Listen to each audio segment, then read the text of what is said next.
Chapter 875. As he ran up the cliff, Chun Changsheng saw many disciples of South Stream Temple hurrying down the mountain path.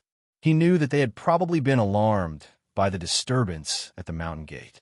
He saw a few familiar faces among the South Stream Temple disciples and relaxed a little.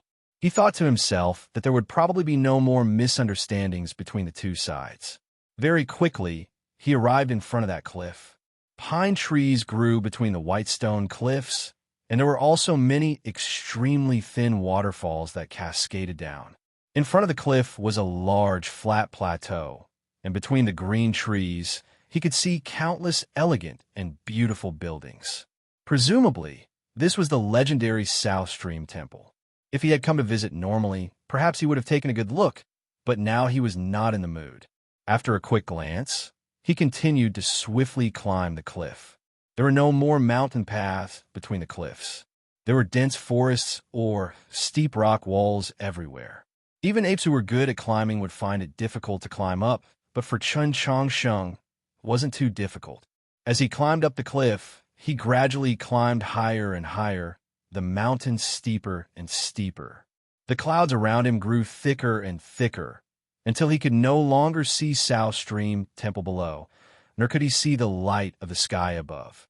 He could only rely on his previous impressions to determine his direction. He did not find it difficult, and on the contrary, he felt a sense of intimacy. Back in Xining Village, he would occasionally follow his senior brother to that solitary peak deep in the clouds outside the village to gather herbs, so he was very familiar with this sort of environment. After some time, the clouds suddenly grew much fainter, and the light of the sky above his head grew clearer. Chun Changsheng's mind was roused. The cold wind passed through the green trees and strange rocks between the peaks and landed on his face, bringing with it some moisture. The clouds suddenly dispersed, and his field of vision broadened. To the north, he could see the Tong River, which curved like a line. This was the summit of Holy Maiden Peak. Chun Changsheng was very sure that Su Yurong was in seclusion here, but after circling the summit twice, he saw several hundred ancient trees that he had never seen before, saw that rock by the cliff that she had mentioned in her letter, and even saw those cute little jade-green birds she had mentioned in her letter, but he did not see the cave. He also didn't know where the white crane had gone. However, he had already calmed down a lot.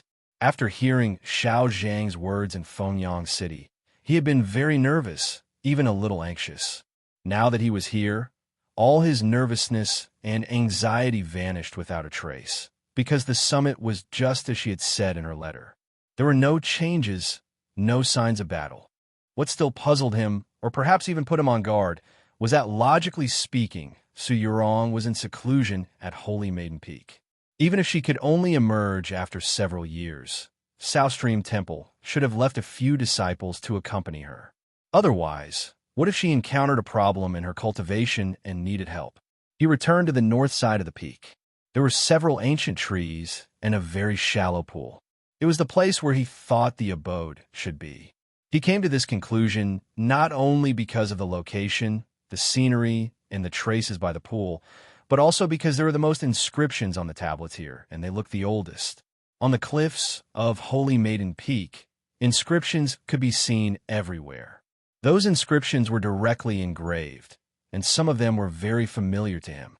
The inscriptions of the Heavenly Tome monoliths. He had heard Su Yurong say that these were the Heavenly Tome monolith inscriptions that the first Holy Maiden had personally copied from the capital's mausoleum of books.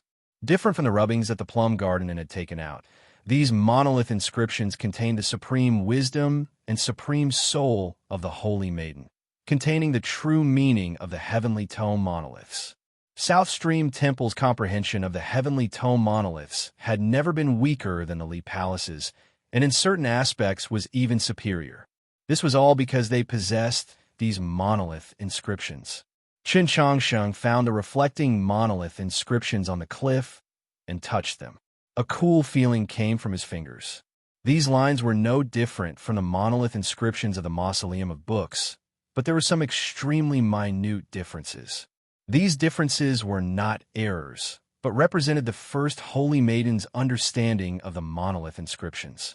Chun Changsheng's understanding of the Heavenly Tome monoliths far surpassed that of other cultivators, even those true geniuses. This was because he had comprehended the monoliths in the mausoleum of books differently, and he had always carried 5 heavenly tome monoliths on his wrist. Just by lightly touching them, he could sense them. He knew that if he could carefully study these monolith inscriptions on Holy Maiden Peak, it would inevitably be of enormous benefit to his cultivation. These were all matters for the future. Right now, he first had to find the dwelling. At this moment, he felt the cliff beneath his fingers faintly tremble.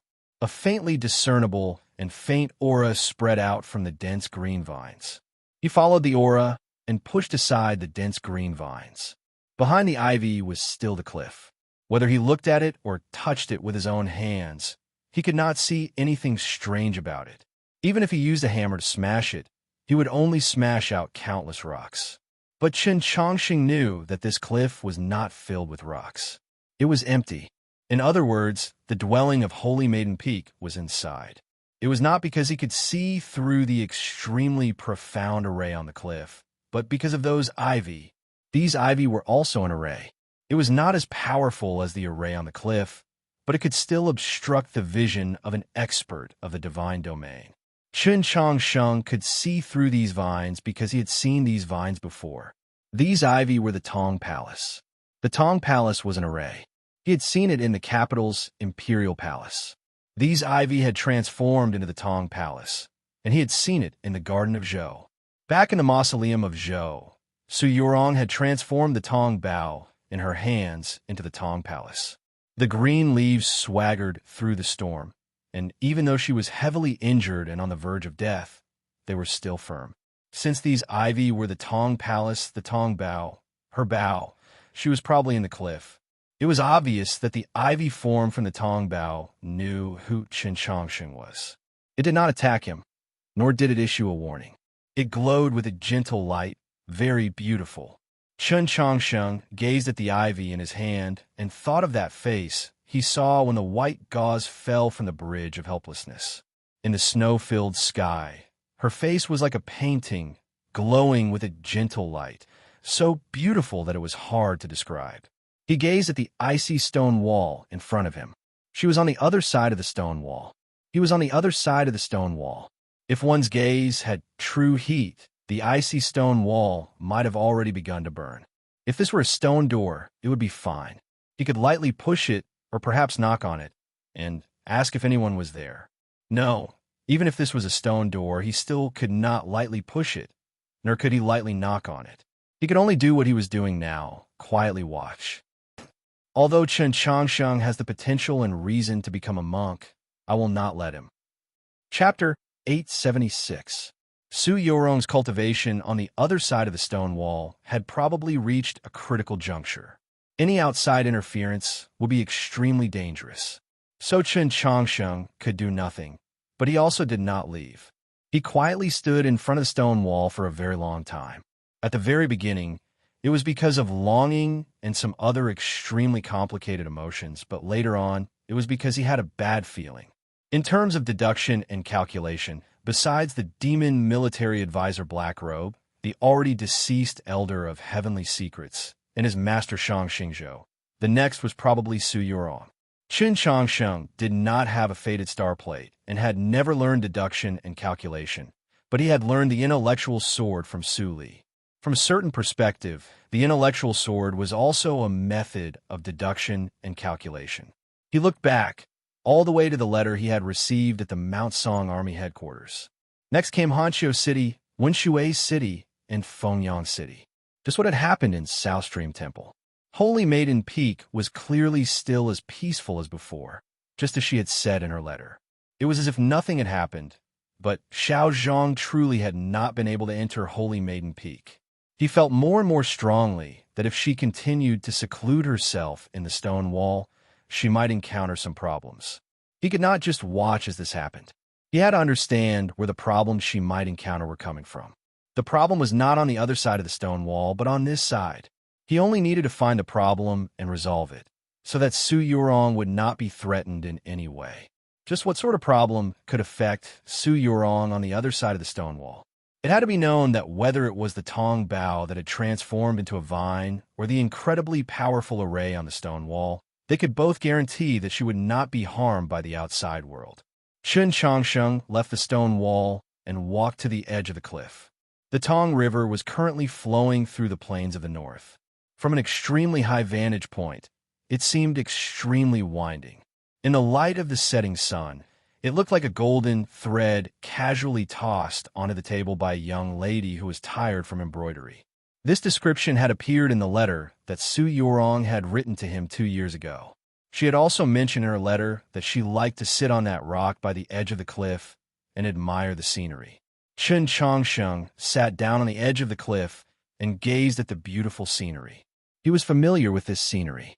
The scenery was very beautiful, and one would never tire of it, but Chun Changsheng did not look for too long before withdrawing his gaze. He took out an old book and began to flip through it. After calming down for a moment, he still couldn't find the problem. He couldn't even find a clue, so he stopped looking. It wasn't that he gave up, but he knew that the more he tried, the easier it was to miss something. He casually thought back to everything that had happened since the Mount Song Army headquarters, starting from the recent to the distant. The first thing he thought of was the 2 girls from South Stream Temple he had encountered at the mountain gate. Those 2 girls were using the Unity sword art of South Stream Temple. At the start, even Tang 36 had been caught off guard. At that time, he felt that the fusion sword art used by the 2 girls was slightly different from the one he knew, which made him a little puzzled. Could it be related to what he was worried about? The foundation of the Unity sword art was the Temple sword. The old book he was reading was called Examination of the Harmony of the Temple Sword. It was written by a female teacher of the 13 divisions of Radiant Green who had studied at South Stream Temple for 30 years. From a certain perspective, this senior of the 13 divisions of Radiant Green was very similar to Su Yorong. This was the first time Chun Changsheng had formally studied the Unity sword art. The more he read, the more he admired it. It was clearly a very simple sword style, but it demanded so much of the user. It was no wonder that in the entire continent, only the disciples of South Stream Temple, who were relatively cut off from the world and had calm Tao hearts, could use this sword style to its peak, resulting in the South Stream Temple sword array that shook the world. The current Chun Changsheng was publicly acknowledged as a genius of the sword. If one ignored his age, he could even be called a grandmaster of the sword. His knowledge and grasp of the sword grew more and more refined, and correspondingly, he grew more and more infatuated with the sword. Although he still couldn't compare to Su Li or those people from the Mount Li sword sect, when he came into contact with a new sword style like the Unity sword art, he naturally became intoxicated, gradually forgetting the passage of time. The setting sun shone on the Tong River and also on the summit of Holy Maiden Peak, growing redder and warmer. Chun Changsheng had already reached the 3rd book related to the Temple sword and the Unity sword art. His left hand gripped the book while the index and middle fingers of his right hand came together in the shape of a sword, constantly gesticulating. Not even he noticed that as he moved, an invisible sword intent emerged from his fingertips, slicing the red and warm rays of light and the chilly mountain winds into countless pieces. The edge of the cliff was filled with the sound of something piercing through the air. The clouds scattered, and the spirit beasts of the forest fearfully fled into the distance. Only a few kingfishers stood nearby, tilting their heads and curiously looking at him. They were probably thinking, just who is this person? Why are his movements exactly the same as that little fairy's? At this moment, the clear cry of a crane came from somewhere. The kingfishers hopped away, searching for the smallest and most adorable dinner mushrooms under the trees. The spirit beasts of the forest retreated even further. The clouds between the cliffs suddenly scattered. A white crane flew out of the clouds, spiraling down, and then walked to Chun Changsheng's side. When the crane cried out, Chun Changsheng had already woken up. He stretched out his hand and stroked the white crane's slender neck. The white crane lightly pecked at his hand, then gazed down at the plateau, shrouded in clouds, and softly cried out. Chun Changsheng knew that it was telling him that something had happened there. Based on the time, Tang 36 and the others should have already entered South Stream Temple. Had there really been another misunderstanding? He stood up and gazed at the stone wall illuminated by the setting sun. I'll come back in a little while. While Chun Changsheng was traversing the mountains, Tang 36 was still enjoying the scenery on the mountain path. After the two disciples of South Stream Temple were released, he and Hu 32 slowly walked, waiting for the important figures of South Stream Temple to appear. Beating the grass was to startle the snake. They had charged straight into the mountain gate precisely to attract attention for Chun Changsheng, so it was naturally impossible to do so quietly. He was still in the mood to enjoy the scenery because he and Chun Changsheng were of the same mind. Even if there was a misunderstanding between him and South Stream Temple, it wouldn't be a big deal. In Tang 36's view, Su Yurong was the holy maiden, so South Stream Temple was hers. If there was a misunderstanding between the two, it would be like a couple quarreling, and there was no need to care about it. As they walked through a sea of bamboo, Tang 36 praised a fine scenery. Suddenly, countless whooshing sounds could be heard. The green bamboos were constantly swaying, and the sea seemed to be surging with tides. Sword Chi crisscrossed the forest, causing slender bamboo leaves to crash down. It was like a torrential rain had fallen on Tang 36's body. Hu 32 was some distance away from the bamboo forest, so he managed to avoid it. Tang 36's entire body was covered in bamboo leaves, making him look rather wretched, but he did not care. On the contrary, he proudly said, "How elegant!" When all the bamboo leaves fell and the sword Chi vanished, some girls appeared on the mountain path, blocking his and Hu 32's path. The two girls who had been at the mountain gate were also among them. Chapter 877. Senior sister, it's them. The two girls hatefully said to Tang 36. I don't know where these evil thieves came from, but they're so daring as to dare break into the mountain gate. Tang 36 took a closer look and saw a few familiar faces among the girls, especially the beautiful girl who was leading the group. Oh, Yi Xiaolian, it's actually you. He had not expected to meet someone he knew so quickly and happily walked forward. The two girls were startled and subconsciously hid behind Yi Xiaolian. Yi Xiaolian had also not expected that the lunatic her junior sister spoke of would be Tang 36. Of the disciples of South Stream Temple, Yi Xiaolian was the most familiar with the people of the Orthodox Academy. Putting aside the earliest story, just the fact that they had spent a very long time together from Mount Han to the Orthodox Academy. With a slightly surprised expression, she asked, "How could it be you?" Tang 36 did not notice the strangeness in her expression. Smiling, he recounted what had happened earlier. As he spoke, the two girls became more and more confused. Why isn't senior sister angry at all? And why is senior sister Shang also smiling? Could it be that senior sister actually knew this lunatic and was even friends with him? After listening to Tang 36's explanation and comparing it with what her two juniors had said, Yi Xiaolian understood what was going on. She looked at Tang 36 and said unhappily, "Didn't we just ask a few questions and you scare them like this? Can't you see that they're still so young?" Tang 36 very seriously replied, "Do you not know how gentle my personality is?" Of course, he was being sarcastic. Everyone knew what sort of person he was, and Yi Xiaolian was keenly aware. When that incident had occurred, she had been about the same age as these two junior sisters. When had this scoundrel ever shown them any tender affection? He was truly a shameless thing. When she thought about how she had been scolded to tears by this scoundrel on the divine avenue of the Li Palace, she couldn't help but feel embarrassed and angry. She glared at Tang 36 and spat. Tang 36 naturally knew why she was like this. Smiling, he said, "I say, what sort of attitude is this? I'm a guest today. I don't remember inviting you," Yi Xiaolian said in a bad mood.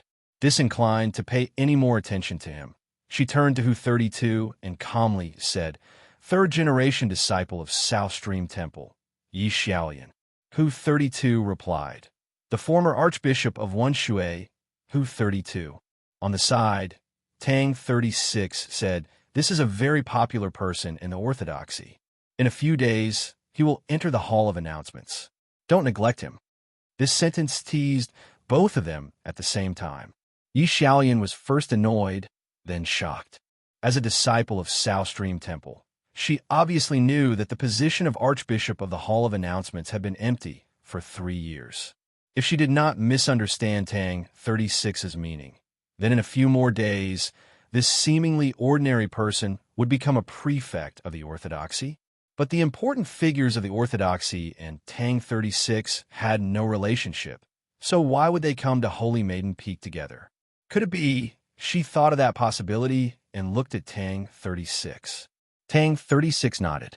Yi Xiaolian's eyes became extremely bright. She seemed very happy, but her emotions were somewhat complicated. Some were pleasantly surprised, some were relaxed after a long period of exhaustion, and some were restless and perplexed. Suddenly, a voice came from behind the mountain path. "Who are you? How dare you trespass into the sacred grounds?" This voice was extremely cold and dignified. It was like some high official of the imperial court, but also like the iron law of the Hall of Drifting Clouds. It gave off an unshakable feeling. With this voice, the sea of bamboo once more surged with waves, and Yi Xiaolian's expression became much gloomier.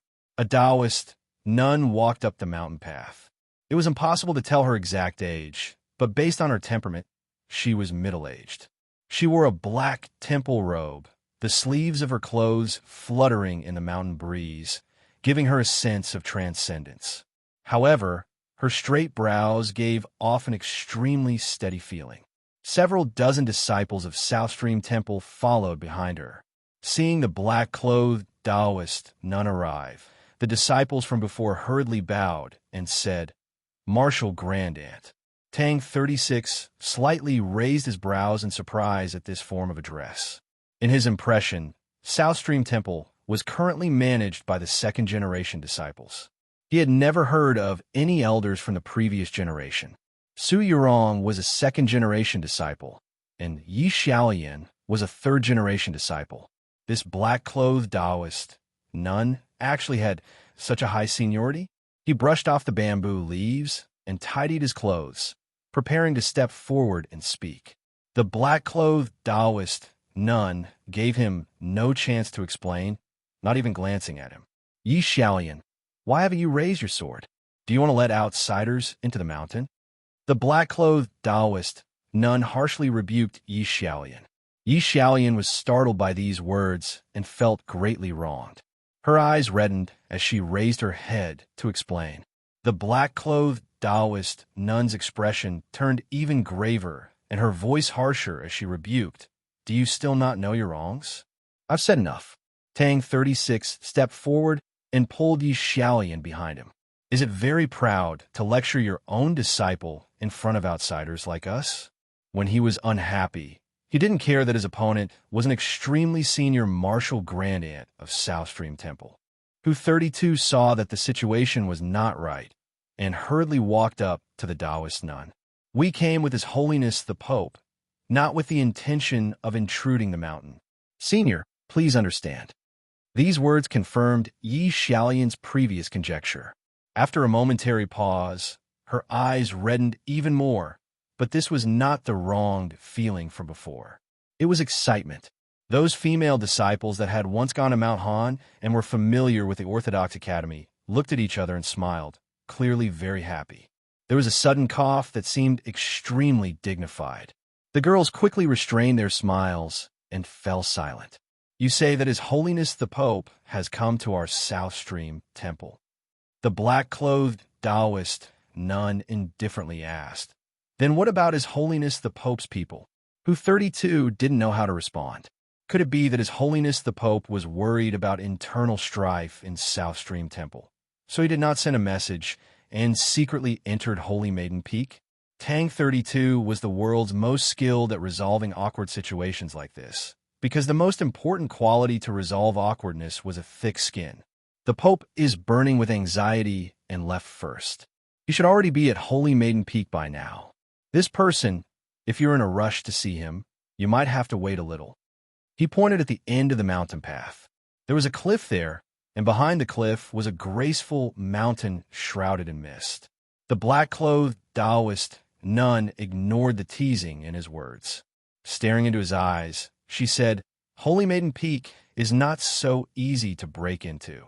Tang 36 felt a powerful pressure. Arching his brows, he said, "The north and south of the orthodoxy are of the same origin. Since it's a seal of South Stream Temple, how could it be harmful to His Holiness the Pope? So much time has passed, and there's still no sign of activity. Presumably, Holy Maiden Peak welcomes his arrival." Everyone could understand the meaning hidden in these two sentences. Tang 36 had only wanted to maintain his imposing manner, but he had not expected that his speculations were already very close to the truth. The black-clothed Taoist nun's expression turned even colder. To enter without asking is to be a thief. How could a master welcome a thief? Tang 36 arched his brows. These words are extremely disrespectful to His Holiness. Could it be that you still insist on attacking? Since you entered the mountain without sending a message, you are not fellow Taoists, but external enemies. The black-clothed Taoist nun stared into his eyes and expressionlessly said, "Someone seize them." There were 30-some South Stream Temple disciples on the mountain path, enough to form a sword array. Let alone Tang 36. Not even Xiao Zhang or Liang Wang's son would be able to break through. If these South Stream Temple disciples raised their swords against them, Tang 36 and Hu 32 would have no choice but to turn and flee down the mountain. They did not move because the South Stream Temple disciples did not move. The tensome girls who had been to the Orthodox Academy glanced at each other, their expressions anxious and somewhat anxious. They didn't know what to do. Those female disciples who had not been to the Orthodox Academy subconsciously took up their swords, then recalled the stories their senior and junior sisters had told them in the last 2 years. They looked to Yi Xiaoyan, asking with their eyes what they should do, all of them very hesitant. It was quiet on the mountain path. Not a sound could be heard. Chapter 878. Silence, silence. If one did not explode in silence, then one would be embarrassed in silence. As a senior martial grandaunt, no one responded to the black-clothed Taoist nun's order. Nothing could be more embarrassing than this. Tang 36 was able to resolve this awkward situation because he had a thick skin. She clearly did not have such a thick skin, so she felt very embarrassed and then became very angry. Her face reddened and her brows shot up. Yi Xiaoyan knew that this was a sign that her martial grandaunt was angry. Worried, she stepped forward to say a few words, but it was too late. The black-clothed Taoist nun coldly snorted. Her body suddenly transformed into a gray blur as she rushed down the mountain path, her right hand slapping at Tang 36's chest. A howl came from a mountain path. Tang 36 felt like a mountain was rushing at him, its pressure terrifying to the extreme. Without thinking, he pulled out his sword and slashed down. With a clang, the Wen Shui sword left its sheath, glowing with a bright light like countless rays of golden light falling on the Wen Shui. The black-clothed Taoist nun's cultivation was far above his. A simple slap was like a falling mountain. Even if he used the 3 swords of Wen Shui, could he block it? Tang 36 knew that he could not block it, so his sword was not aimed at the black-clothed Taoist nun, but behind him. The sword technique he used was not the defensive gathering night clouds, nor was it the fiery murderous one stream of maple, but the fastest movement technique, hanging sunset. Countless golden rays of light lit up the mountain path, all of them the luster of swords. The sea of bamboo seemed to give birth to a layer of water that seemed both real and real. Like the setting sun, the light abruptly disappeared. The setting sun on the surface of the water moved at an unimaginable speed to the far east. It was hard to find a movement faster than this. The figure in the setting sun was Tang 36. Using his movement technique, he retreated tensum zhang. With a loud bang, a huge wave suddenly rose in the sea of bamboos. 2 rows of bamboos by the side of the mountain path snapped one after another. A several feet deep pit appeared on the mountain path. Gravel and stones flew everywhere. Tang 36 gripped the Wen Shui sword and stood several zhang away. As he saw this sight, his expression subtly changed. The black-clothed Taoist nun's cultivation was truly terrifying. Even more terrifying was that her first attack was so heavy. If he was not mistaken, this was the supreme technique of South Stream Temple, the flowing cloud palm. If he hadn't reacted quickly enough and used hanging sunset without hesitation, he would have faced this palm head-on. Then would his sword break like a bamboo? At this moment, he might already be lying at the bottom of the pit, heavily injured or even dead. The power of the black-clothed Taoist nun's palm still hadn't dissipated. Separated by more than 100 feet, she attacked Tang 36. A rarely seen ruthlessness appeared in Tang 36's eyes. He held the one Shuai sword and prepared to move forward. Hu 32 wielded a very ordinary-looking dagger, which he used in a very strange posture to continuously block in front of him. With every strike, a white turbulence would appear on the surface of the sword. The remnants of the palm force turned into a dozen gusts of wind and gradually disappeared without a trace. The black-robed nun stood on the mountain path, frowning slightly as she watched this scene, but she didn't take any further action. She hadn't expected that her opponent would be able to block one of her thunderous strikes, and was rather astonished at his level. In her view, this young master's swordsmanship and movement techniques were quite good, but the truly formidable one was that priest. "You actually know the flowing cloud sands, Ho?" she asked Hu 32. Without waiting for Hu 32's reply, she turned back to the bamboo forest. Tang 36 had avoided her palm energy, while Hu 32 had used the flowing cloud sands Ho, which shared the same origin as the flowing cloud palm, to neutralize the last of the palm energy. But just a moment ago, if she had used her full strength, she would still have had a chance to injure these two. But just when she was prepared to activate Surging Cloud and unleash its greatest power, she suddenly sensed a warning, like a wild beast was staring at her from the bamboo forest. This wild beast was terrifying, and even she sensed danger. Yi Xiaoyan walked to her side, wanting to explain something, worried that she would continue to attack. Marshal Grandin, the black-robed Taoist nun, was of extremely high seniority, but after failing to strike two juniors, she could only give up in order to maintain her status. It was inevitable that she would feel somewhat depressed. Coupled with the danger she sensed in the bamboo forest, she was in an extremely foul mood. How could she be willing to listen to Yi Xiaoyan's explanation? With a cold snort, she angrily swung her sleeve. With a clap, her sleeve landed on Yi Xiaoyan's left shoulder. Yi Xiaoyan grunted in pain, her face instantly paling. She had actually been injured. Tang 36 could no longer hold back. He flew over the hole in a mountain path and went to Yi Xiaoyan's side to support her. Looking at the Taoist nun's back, he said, "Old woman, stop." Upon hearing these words, not only the female disciples of South Stream Temple, but even Yi Xiaoyan, who he was supporting, jumped in fright. The black-robed Taoist nun was the most senior elder of South Stream Temple. No one dared to be disrespectful to her, much less call her old woman. They did not know that Tang 36 even dared to call the Tang old master an old bastard. The black-robed Taoist nun turned around and expressionlessly looked at Tang 36, waiting for him to prepare to say something. In the eyes of the female disciples of South Stream Temple, their martial grand aunt looked like she was looking at a dead person. Tang 36 angrily said, "When you cursed her just now, I was very unhappy. How could you bear to curse such a beautiful and delicate girl?" Yi Xiaoyan glanced at him and softly reminded, "You cursed me even more fiercely in the past." Tang 36 somewhat unnaturally paused, then said, "Even if I cursed her, could you still curse her? And besides, I only lightly cursed her a few times, so how could you bear to hit her?" The black-robed Taoist nun expressionlessly said, "She is a disciple of my South Stream Temple. I hit her and cursed her, so what can you do?" Tang 36 replied, "Nothing.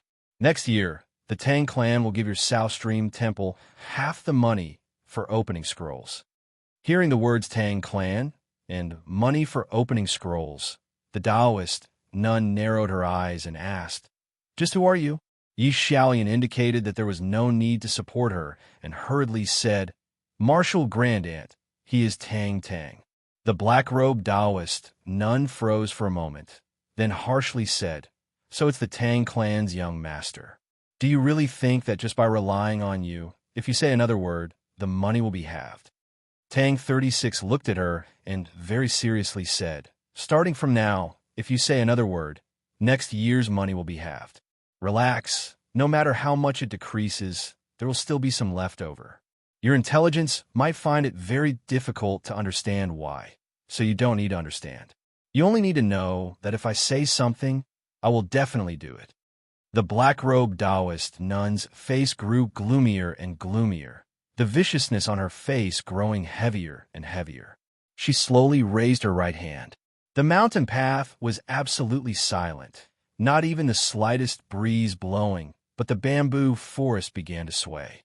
Right at the most tense moment, a tranquil and gentle voice rang out from an extremely distant cliff, and then it was clearly transmitted to everyone present. The bamboo forest regained its silence, and the mountain wind began to gently blow once more. "Junior sister, invite the fellow Taoists of the Li Palace and the young master of the Tang clan in." Tang 36's expression slightly froze. He was not worried, even when facing the powerful Taoist nun, but the owner of this voice made him subconsciously nervous. Chapter 879. The fact that the bamboo sea had become so quiet meant that the fellow hidden in its depths was feeling the same as Tang 36. Upon hearing this voice, the viciousness on the Taoist nun's face gradually faded. She coldly glanced at Tang 36 and seemed to want to say something, but she probably recalled Tang 36's previous threat. Those words that she wanted to say ultimately became the simplest snort, and then, with a face brimming with anger, she flicked her sleeves and left.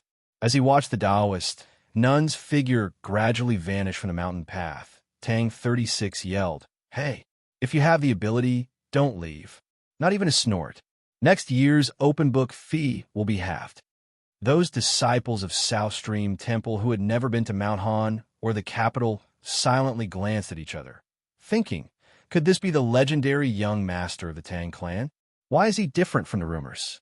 Isn't his temper a little too bad? Fine, Marshall Grandin doesn't care about some open book fee. She has her own clan to worship.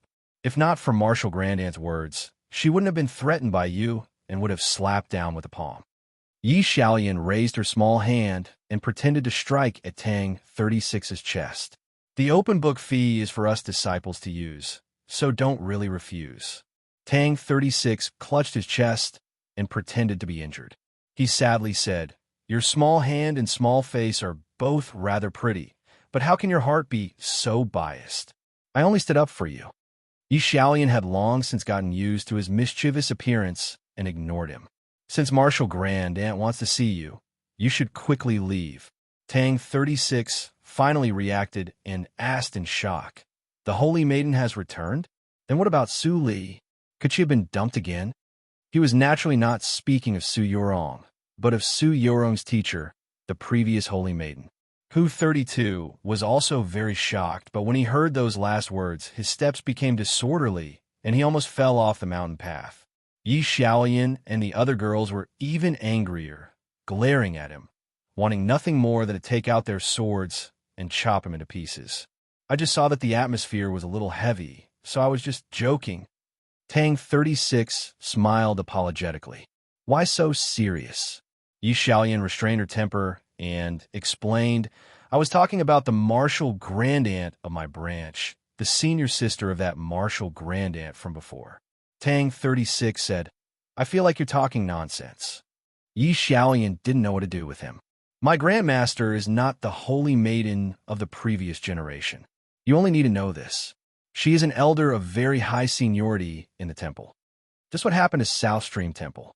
After making sure that the nun in black had gone far away, Tang 36 stopped smiling and asked seriously, "Is the Grandmaster that the old woman told you about? Why have I never heard of him?" Yi Xiaoyan said, "Please be a little more respectful. Besides, Marshal Granduncle's cultivation is extremely high. His cultivation is successful, and he has a technique to maintain his appearance. How is he old?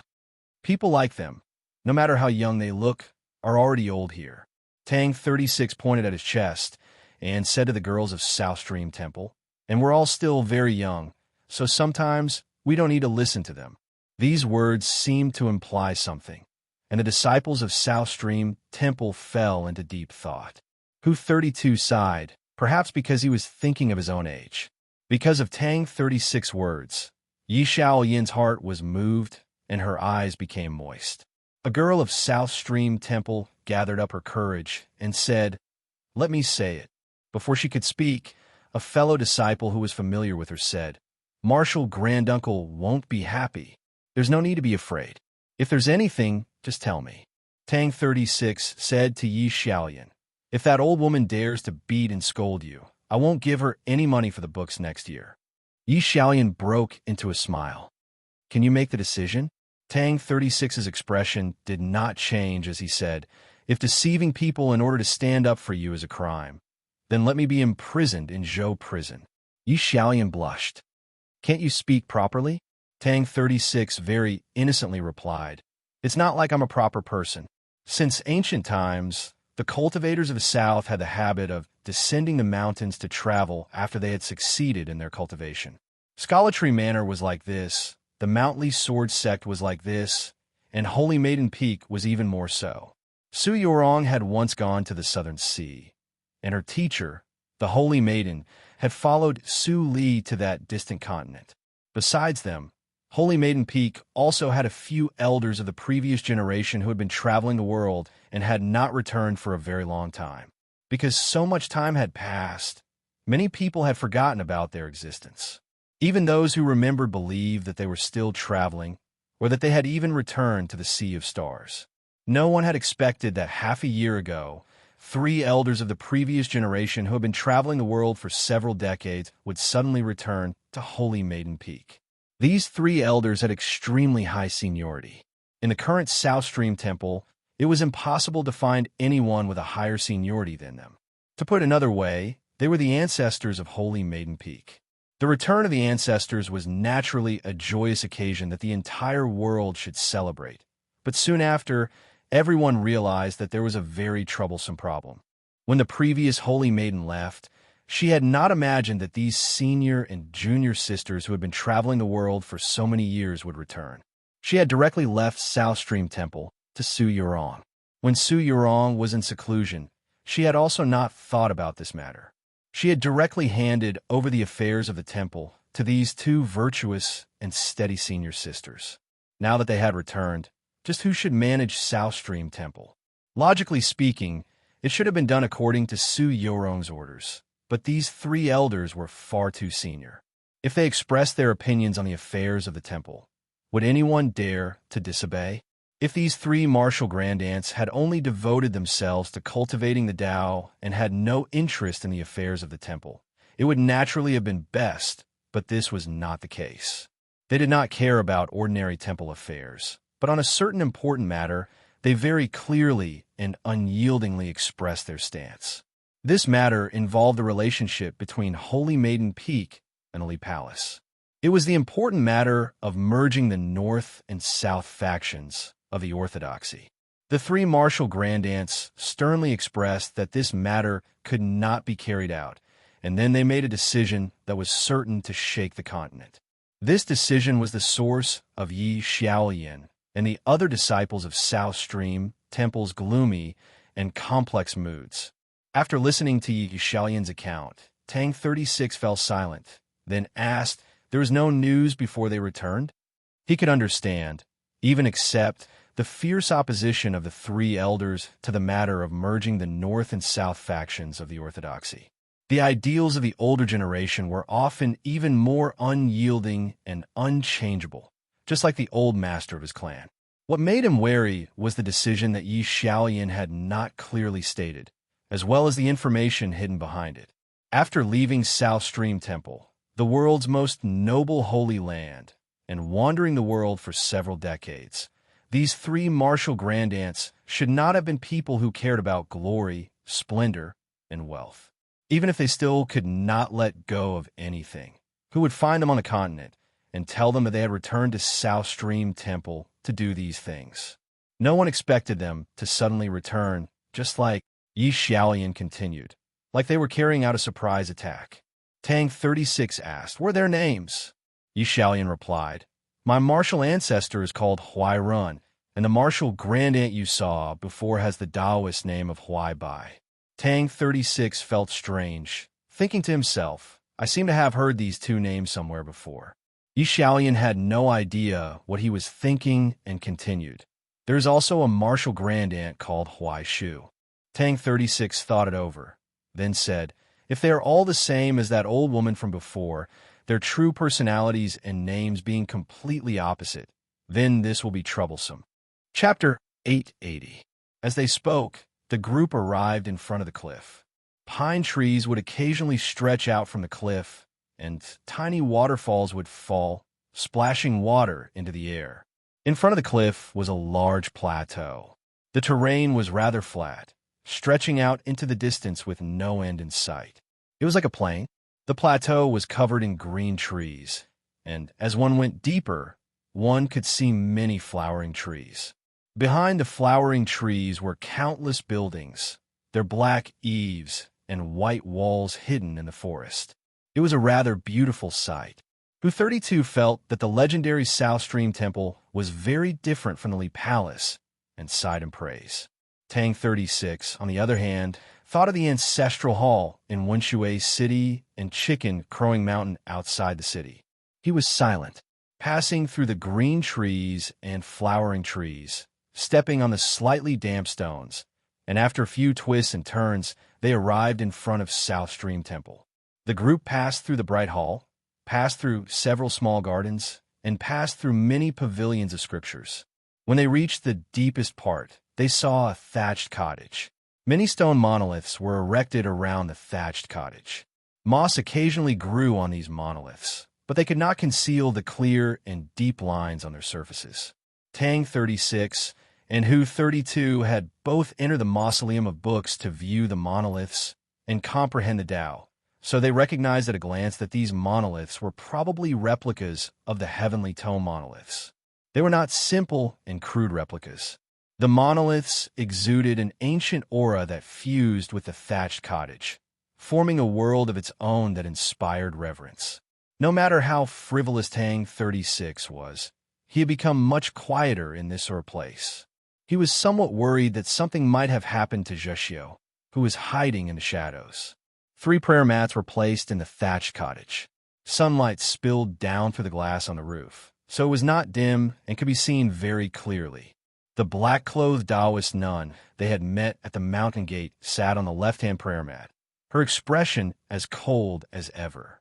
As she watched Tang 36 walk into the thatched cottage, a hint of viciousness appeared in her eyes. A violet-clothed Taoist nun sat on the right-hand prayer mat. Her eyebrows were straight and thick, and her eyes were extremely unyielding. One could tell at a glance that she had a fiery temper. The Taoist nun sitting on the prayer mat in the center wore a white temple robe. Her expression was calm and gentle, and her eyes were like limpid autumn waters. Just looking at her made one feel close to her.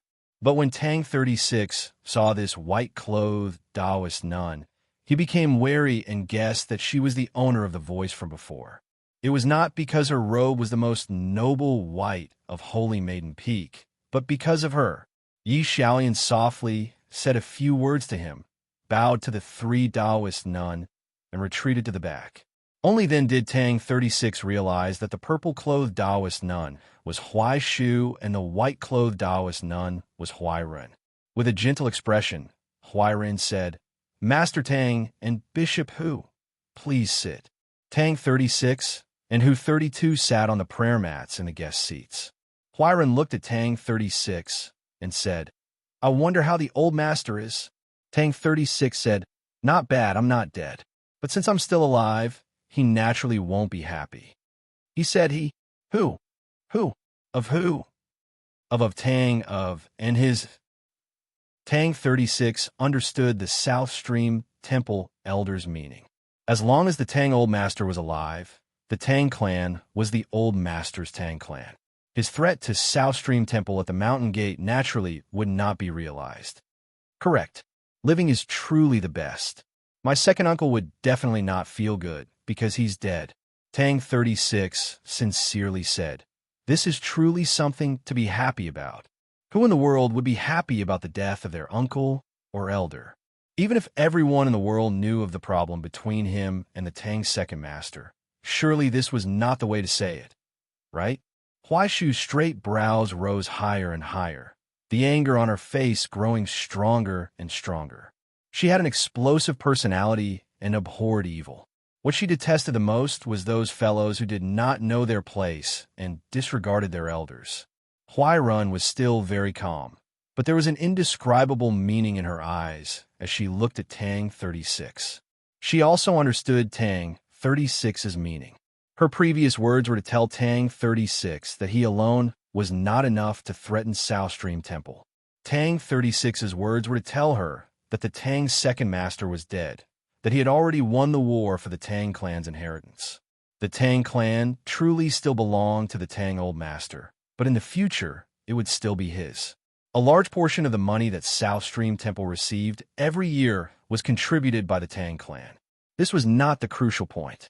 The crucial point was that South Stream Temple and its countless subordinate sects, as well as its land and businesses, were all largely tied to the Tang clan's business. Many sects did this. If they did not do business with the Tang clan, they would do business with the Qiushan clan, the Wu clan, and the Mutuo clan. Cultivating the Tao had always been a major business. Given South Stream Temple's status in the cultivation world, when they were choosing partners, they had naturally chosen the Tang clan with the best reputation and the longest history. Who could have expected that after so many years, the successor of the Tang clan would actually use their cooperation to threaten South Stream Temple? Huiran did not continue this topic with Tang 36. Instead, she asked, "What of young Master Tang's companion?" She was naturally asking about Zhuxiu, which meant that South Stream Temple had always known of his existence. Perhaps there were still people watching him. Tang 36's skin was very thick. He calmly asked, "What did my lady say?" Huiran faintly smiled, unconcerned. Turning to Hu 32, she asked, "Might I ask where His Holiness the Pope is?" The disciples of the temple wish to receive His Holiness's teachings as quickly as possible. These words were very tactful and polite, but the way they were organized was not very clever, somewhat laughable. But she had clearly expressed her meaning. Although they were all members of the Orthodoxy, and the Pope had an even more revered status, it was still inappropriate for them to directly enter without being announced. Although Hu 32 was also very thick-skinned, he knew that this was not the time to act recklessly. He pointed in a certain direction outside the thatched cottage and said, "His Holiness should have gone to the summit." Behind this cliff was a mountain shrouded in mist. A mountain could be faintly seen, Holy Maiden Peak. Upon hearing this, the Taoist nuns sitting on the prayer mats on the two sides paled, especially the violet-clothed Huai Shu, who angrily yelled, "Outrageous! The Holy Maiden is in seclusion, and this is a crucial moment. No one is allowed to disturb her, or else if she goes berserk, who will bear the responsibility? What does the Pope want to do?" Tang 36 replied. He heard that there was a change in South Stream Temple. Worried about the Holy Maiden's safety, His Holiness traveled 1,000 li to visit without sleep, without food or rest. What's wrong with that? Huaibai sneered. What change could there be in my South Stream Temple? The Holy Maiden's safety is naturally protected by us, so there's no need for outsiders to worry. Tang 36 asked, "I heard that Xiao Zhang came to Holy Maiden Peak a few days ago." Huiran raised her hand to indicate that her junior sister should not speak further. She calmly replied, "Correct." Tang 36 stared into her eyes and asked, "Why was he ultimately not able to enter the mountain gate?" 3 years ago, by the snowy Luo River in the capital, Xiao Zhang had thrust his spear into the river and saved the heavily injured Wang Pe. From that moment, whether Xiao Zhang was willing or not, the entire continent regarded him as a powerful ally of the Orthodoxy and Chunchangshan. The imperial court had pursued him for 3 whole years precisely for this reason. At the end of his rope, He had come to Holy Maiden Peak to temporarily hide, but he had been driven out. Could it be that Holy Maiden Peak no longer viewed him as an ally of the Lee Palace? Chapter 881. Huiran quietly looked at Tang 36 and did not answer. Tang 36 looked at her quietly and didn't speak. It was obvious that he wanted her to give him an answer right now. Huai Shu said in a low voice, "A madman like Xiao Zhang has killed countless people. How can we let him enter the mountain and taint our holy land?" Tang 36 really wanted to bring up Su Li. Su Li had killed countless people in his life, and the blood under his sword was even more than Xiao Zhang's. Would Holy Maiden Peak dare to expel him? Even your saintess left with him. Just as he was about to say these words, he swallowed them back down because these words were too harsh. If he didn't say them properly, he would fall out with them on the spot. He shook his head and unconcernedly said, "If I remember correctly, before the Holy Maiden entered seclusion, she decreed that all matters of South Stream Temple would be handled by Senior Sister Ping Xian and Senior Sister Yichun. I presume that gradually expelling Xiao Zhang from Holy Maiden Peak was not their intention, but the intention of the three of you?" At these words, the South Stream Temple disciples around the thatched cottage all revealed uneasy expressions, especially the two disciples standing behind the three Taoist nuns, who lowered their heads. Tang 36 could clearly sense that these two had deep cultivations, so they were presumably Ping Xian and Yichun. Huiran knew that she had to respond, so she calmly said, "Yes, it was my idea not to let Xiao Zhang Jin phone." Tang 36 stared into her eyes and asked why. Huai Shu said angrily, "I already told you why." Tang 36 ignored her and continued to stare into Huiran's eyes. "Then why? Even if you give 10,000 reasons not to take Xiao Zhang in, why? This is a matter of South Stream Temple, so what right do you have to issue orders?" Huaibai sneered and said, "The saintess is in seclusion. Do you think we, the elders, can't interfere?" Tang 36 said, "The Holy Maiden is in seclusion. How can you disobey her orders? So who's older, you or the Holy Maiden?" This sentence was no longer just an accusation. It was a direct interrogation. Huaibai was furious and was about to say something. Huiran said, "Shimmy, the young master of the Tang family, is famous for his eloquence. You're not his match." "Wrong." Tang 36 said, "I have nothing to do with the phrase unhindered eloquence. I just have a loud voice and speak fast." Huiran looked at him and said with a smile, "It's not the loudest voice that's in the right. If that's the case, why has no one ever criticized you?" "Wrong again." Tang 36 said, "If I'm right, of course I'll speak louder. Because I'm right, I'm strong. No one can out-argue me, because they aren't as reasonable as me." These words were naturally referring to the affairs of South Stream Temple. He felt that he was reasonable, so the three elders of South Stream Temple were naturally unreasonable. The inside and outside of the thatched cottage became abnormally quiet. The South Stream Temple disciples had their heads lowered, their thoughts inscrutable. Young Master Tang feels that us three elders returned to South Stream Temple to seize power while the Holy Maiden is in seclusion. Huiran looked at the disciples and asked, "Or do you think so too?" Upon hearing these words, the 100-some South Stream Temple intersect disciples around the thatched cottage could no longer remain silent. One by one, they said that they did not dare. The two South Stream Temple disciples, standing in the back, immediately kneeled, their voices trembling as they said, "How could this student dare?" Tang 36 thought that the two people Su Yu Rong asked to take care of the house were the disciples of this old Taoist nun.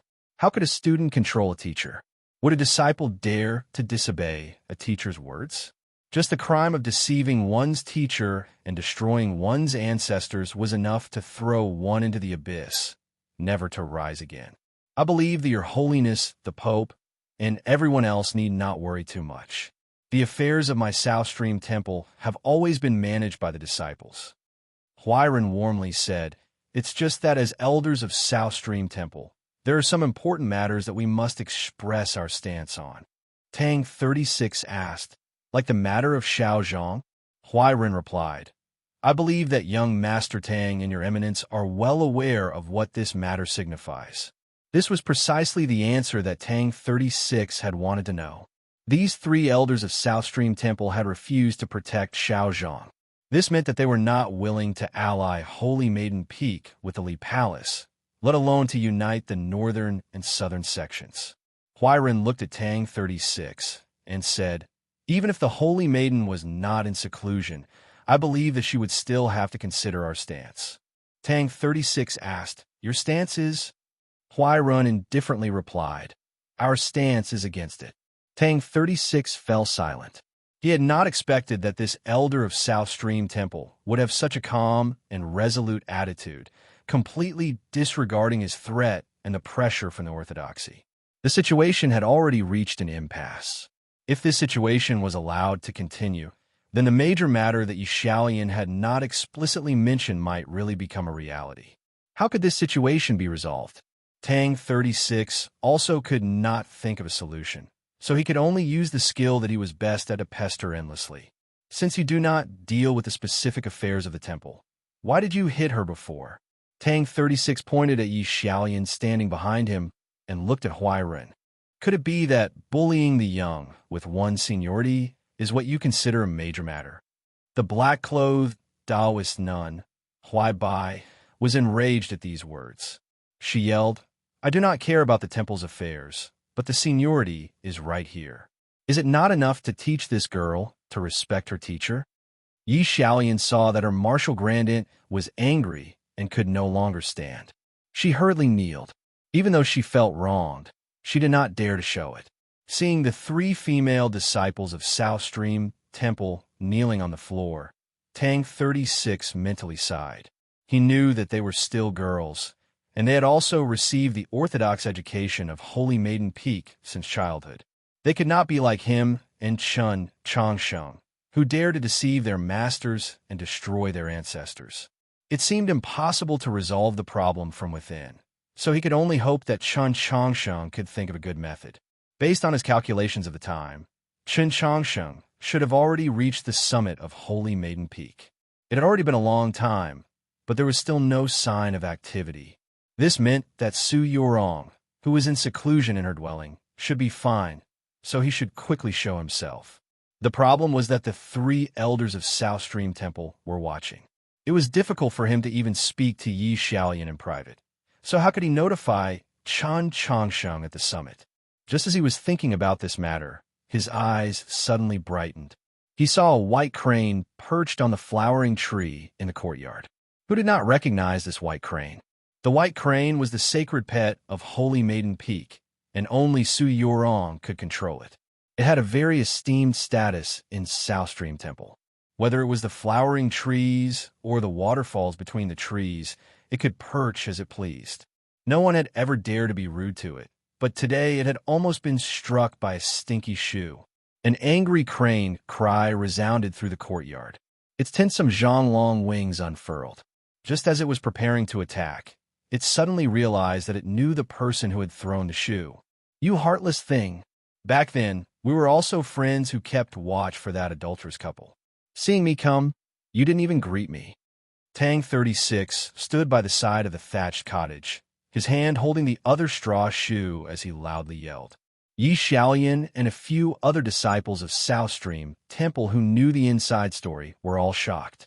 It was hard to say if it was because he had taken off his shoe to hit the white crane, or if he had mentioned something from the past. The white crane innocently glanced at him, probably thinking that this fellow had gone mad. Tang 36 was even more furious. He threw the other shoe in his hand, and, at the same time, he shot a glance at the summit. Chapter 882. The white crane understood his meaning. It unfurled its wings and soared into the sky, flying toward the summit. The wind rustled the courtyard, and the flowers and trees rustled. Tang 36 grabbed a few petals from the air and walked back into the thatched cottage. Looking at Huairen, he said, "We are not Xiaozhong. We're guests, right?" Huairen knew what he had done, but she did not point it out. Smiling, she said, "Those who have come from afar are naturally guests." Tang 36 replied, "Since we are guests, how can we not have tea?" Huairen remained calm. Ping Xian served tea. The South Stream Temple disciple that had been kneeling behind her this entire time softly assented and rose to walk out of the thatched cottage. As she passed by Tang 36, Tang 36 called out to her and stuffed the petals in his hand into her hand. He softly said, "Sister Ping Xian, I like to drink flower tea."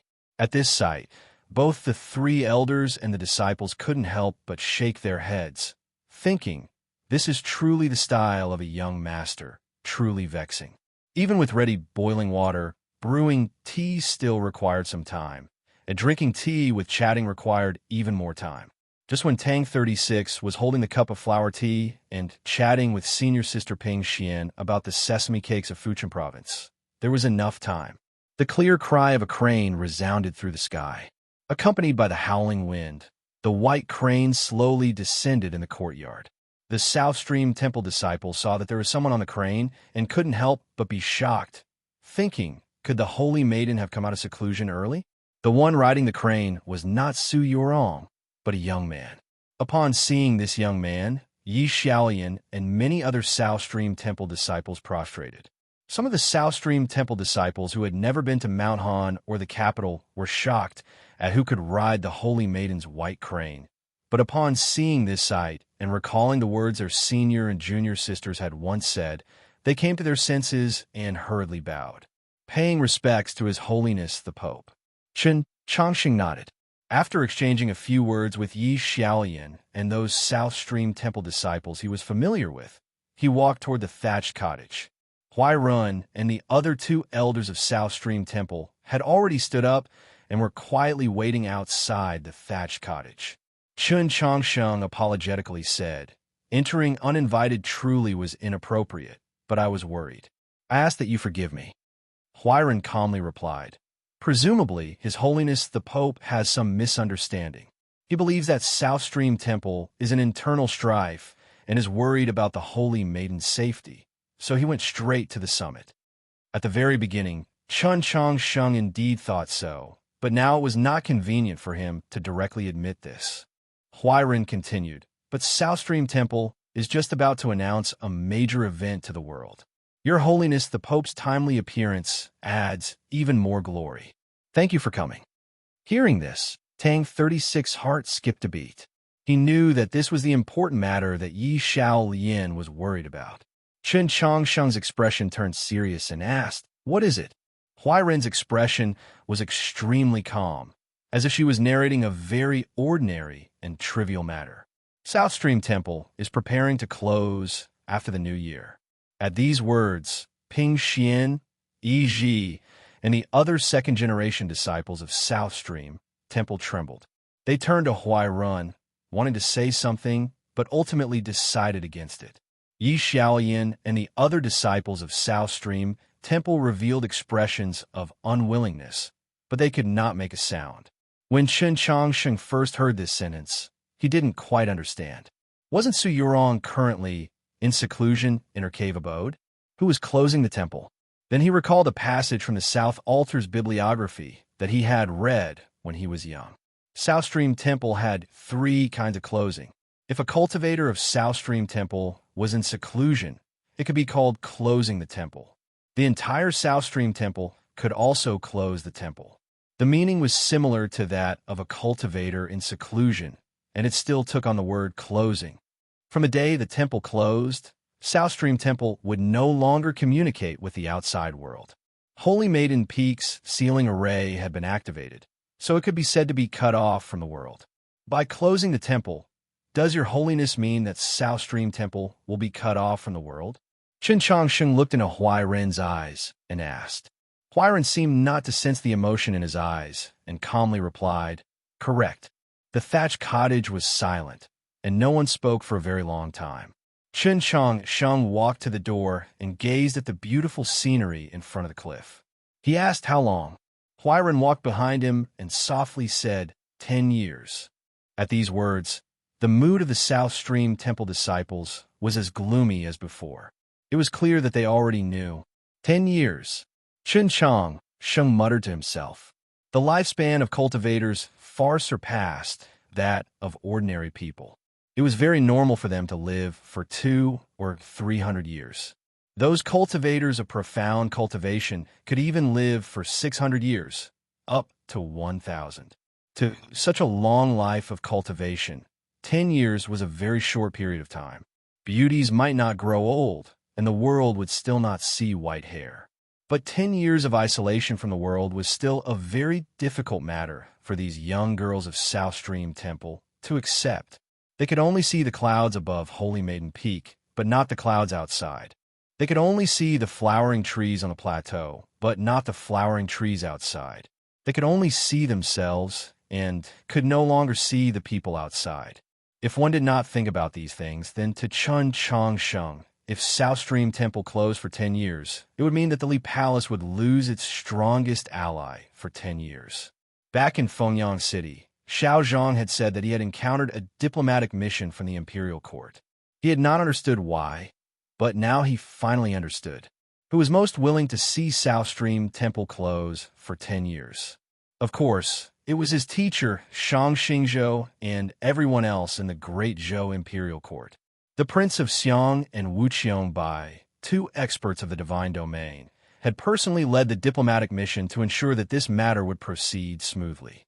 Based on this, it was assuredly related to Shang Xingzhou and the imperial court that these three Taoist nuns, who were elders of South Stream Temple, had returned from their travels and forcefully demanded that South Stream Temple close. At this thought, he glanced at Hu 32, thinking, why has the Orthodoxy not received any news of such a major event in South Stream Temple? Hu 32 imperceptibly shook his head and used his eyes to indicate that he would immediately investigate. These were all matters for later. The most important thing right now was how to persuade these three martial grandaunts of South Stream Temple to change their minds. Can we speak in private? Qin Chang Sheng asked Huairen. Huairen replied, everything is as your holiness wishes. The sun was setting. Because the beautiful mountain range around the Tong River was very high, the sun very quickly touched the mountains, giving off the feeling of dusk. Chun Chong Sheng stood on the edge of the cliff, silently gazing at the distant setting sun, his thoughts inscrutable. Correct. It truly was the venerable Taoist who sent people to find us, and then personally persuaded us, which is why we ended our travels early. Huairen stood at his side, her still very young and elegant face gilded by the setting sun, making her seem abnormally dignified and holy. To the disciples, being cut off from the world is naturally very difficult to accept, and I believe that the Holy Maiden would also not agree, but I still insisted on doing it. Huairen turned to him and calmly said, Your Holiness the Pope, Your Holiness should also know that closing the temple has three meanings. Cultivators closing the temple is to seclude themselves, and the temple itself closing the temple is to cut itself off from the world. But the original meaning of closing the temple was to reunite South Stream Temple with the Li Palace. If I do not want this final situation to occur, I can only choose the second. Chun Chongsheng replied, The idle window of South Stream, personally written by the first Holy Maiden, spoke of this final closing of the temple. It can be clearly read between the lines. Although South Stream Temple was founded by her, she still hoped that the Orthodoxy could be unified once more. What Yorong and I wish to do is completely in line with her wishes. What is inappropriate about it? That was a matter from countless years ago. Time will always change many things.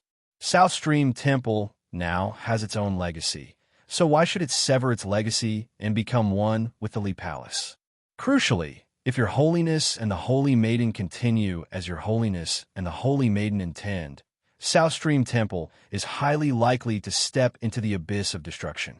Huairen looked into his eyes and calmly and firmly said, I cannot just watch as Your Holiness and the Holy Maiden bring South Stream Temple into this war.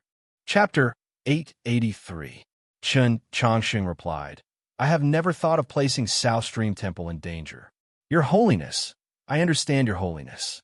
3 years ago, I am confident that Your Holiness would never have done this, but just as I said before, time can change many things. Huairen sighed. The Your Holiness of 3 years is already different.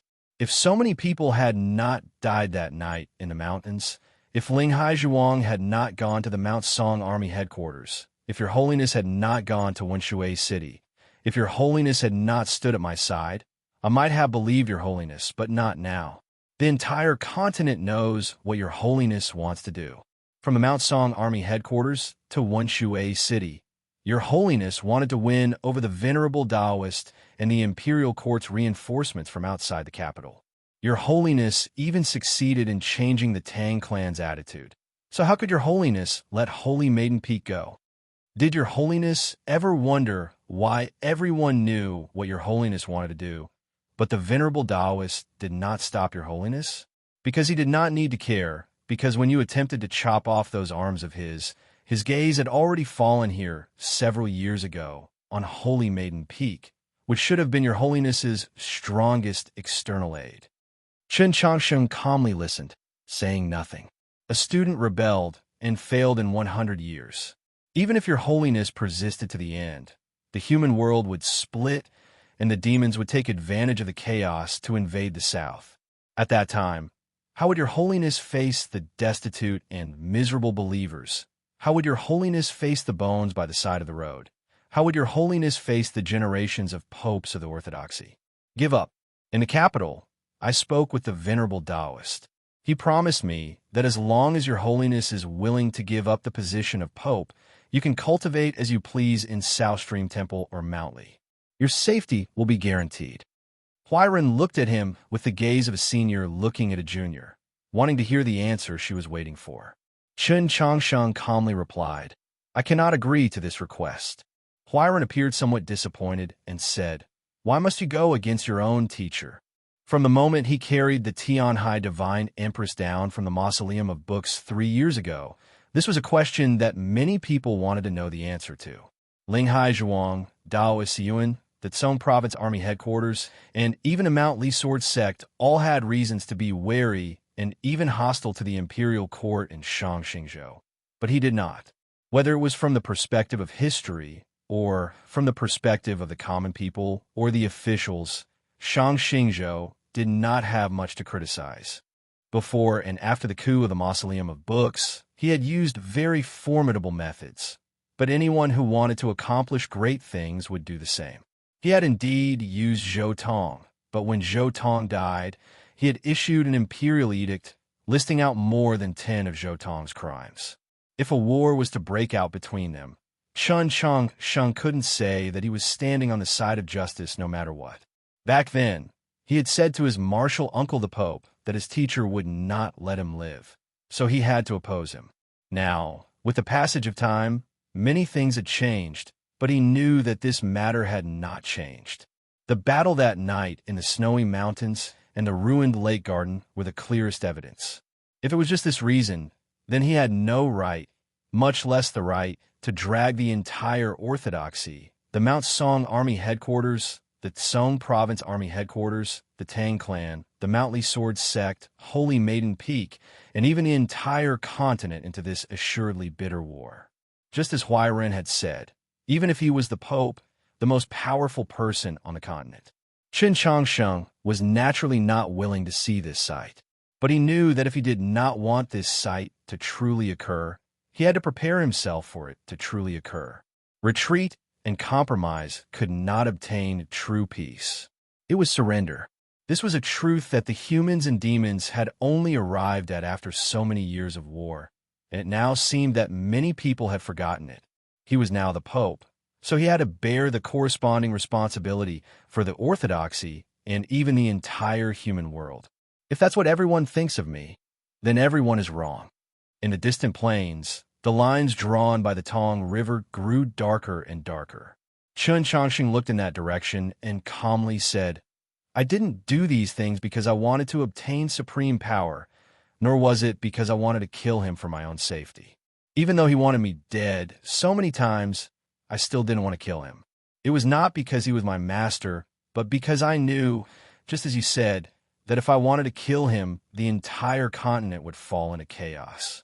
I did these things only to ensure that the orthodoxy had the ability to contend against the imperial court.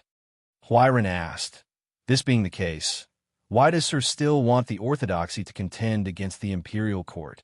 Chun Chang, Sheng replied. Martial uncle once said to me, kind-hearted people need to be even more vigilant. Vigilance requires the corresponding ability, or else it will become a joke.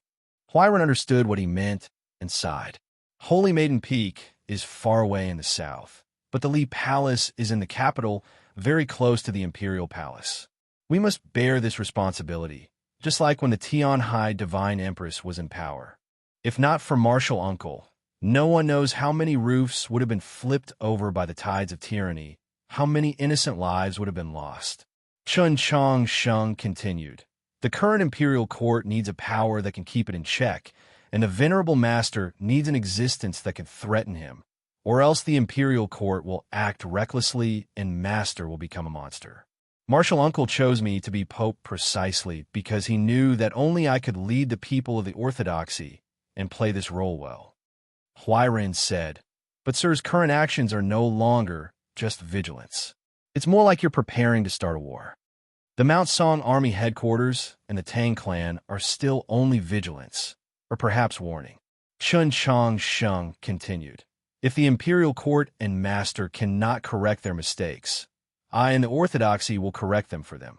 Huiran asked, sir's so-called correction is to kill and seize power? Chun Chang Sheng replied, killing is because people like Ning Shiwei, Zhu Yi, and Tianhai Zhani deserve to die. The Tang's second master colluded with the demons, so he deserves to die even more. Seizing power is because the orthodoxy needs this power. More importantly, the imperial court and master have already proven that the people they chose do not have the right to wield this power. Huiran looked into his eyes and asked, then what if the imperial court continues to make mistakes? What if the venerable Taoist insists on these methods? Chun Chang Sheng was quiet for a very short while, then said, then I can only think of a way to overthrow his imperial court. Huiran softly sighed. In the end, we still return to this cruel old path. Chun Chang Sheng said, different paths might lead to the same destination, but the reasons for embarking on this journey are different. Huiran asked, if the final result is the same, is the reason important? There is a great difference between killing in self-defense and killing and robbing. This is very important. I must believe that I am correct. Chun Chang Sheng said something that he had not said in 3 years. Because I cultivate the Tao of following my heart. The sun had already set behind the mountains, but the vast sky of stars had still not completely revealed their true appearance. The mountains of the south welcomed their darkest hour. The flowering trees by the cliff gently swayed in the wind, seemingly surprised at why the scene had become so quiet. After some time, Huiran softly said, this is the Tao that Sir cultivates, Sir's war. Is it really necessary to drag in Holy Maiden Peak, which has been quiet for so many years? Chun Chang Sheng replied, I believe that this is a matter that Yorong and the disciples of South Stream Temple should decide. This chapter is very important. I wish everyone a happy holiday and a slow growth. Tonight, we will go out to drink. Today is the end of this chapter. Chapter 884. Huiran couldn't convince Chun Chang Sheng. Similarly, Chun Chang Sheng had also failed to convince this martial granduncle of South Stream Temple. Huiran said, you should know very well that the Holy Maiden won't be able to come out in a short period of time. It could be 10 years, 20 years, or even longer. Chun Chang Sheng was indeed very clear. In a letter that Su Yurong wrote to him, she had already explained everything clearly. Holy Maiden Peak required a true Holy Maiden. Only this way could it maintain its sacred status in the Orthodoxy and the South. Similarly, the Orthodoxy needed a true Holy Maiden. Only this way could it have an even stronger right to speak in the confrontation with the imperial court. The South also needed a true Holy Maiden. Only then could it reverse the disadvantage it had over the northern experts of the divine domain after Su Li and the previous Holy Maiden left. If Chun Chang Sheng could enter the divine domain, he could resolve many problems. But he was the Pope, required to lead the Orthodoxy and its millions of believers. The Holy Maiden Peak was far away in the southern heaven, so there weren't many matters to attend to. She had more time and energy than Chun Chang Sheng. Thus, Su Yurong decided to enter seclusion and attack that high threshold, striving to enter the divine domain as quickly as possible. In the records of history, the vast majority of cultivators that entered the divine domain required at least several hundred years of cultivation, like the Elder of Heavenly Secrets. Even those truly talented geniuses needed at least 100 years of bitter cultivation, like Biyanghong. Putting aside those records from too long ago, the fastest people to enter the divine domain in the last 1,000 years were probably Zhou Dufu, Chen Xuanba, Emperor Taizong, Su Li, and Wang Pe. However, regardless of whether it was Su Li, Zhou Dufu, or Wang Pe, they were all only able to see that wisp of heavenly secrets after the age of 40. Even Chen Xuanba, who was rumored to be talented enough to shake the entire Star Sea, had to wait until he was 30 before he had a chance to cross that threshold. Su Yurong possessed the bloodline of the Heavenly Phoenix and was undoubtedly one of the most talented cultivators in history. However, she was not stronger than these legends of the previous generations. Based on this calculation, even if she were like Chen Xuanba, her seclusion to break into the divine domain would require nearly 10 years before she could emerge. You said that this matter needs to be decided by the saintess. She can't come out of seclusion. So what should we do? In the end, South Stream Temple has to face this multiple-choice question. Huairen replied, I do not have the intelligence to make this choice, so I will have South Stream Temple closed for 10 years and wait for the Holy Maiden to emerge from seclusion before making a decision. Chun Changsheng said, You should know what she would choose if she wasn't in seclusion. Huairen replied, Even if the Holy Maiden agrees, I will still think of a way to prevent Holy Maiden Peak from becoming the vanguard of the Orthodoxy's war with the imperial court. Chun Changsheng asked, Has her not realized that not a single one of the several hundred disciples of South Stream Temple supports your decision? After a moment of silence, Huairen said, That's because they're still young and don't know the horrors of war. Chun Changsheng said, The difference between warlike and fearful of battle is clearly written in the scrolls of Wei. I don't want to repeat it.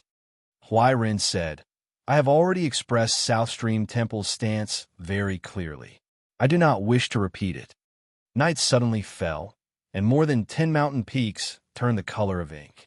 As this negotiation entered its most crucial and tense moment, the flowering tree was suddenly illuminated by lanterns. Ping Xian hurried over with several female disciples.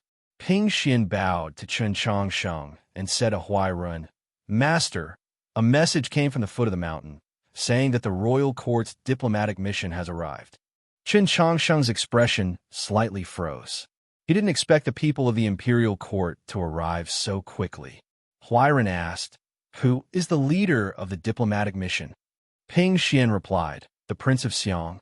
Upon hearing the Prince of Xiang's name, Huairen's expression did not change, but she actually felt much more relaxed. She had braved the danger of angering the Li Palace to forcefully push for the closing of the temple, enduring enormous pressure. This conversation with Chun Changsheng had left her utterly exhausted. At this moment, the imperial court's diplomatic mission had arrived, and the one who had come was the Prince of Xiang who had just entered the divine domain. Presumably, he would be able to share much of South Stream Temple's burden.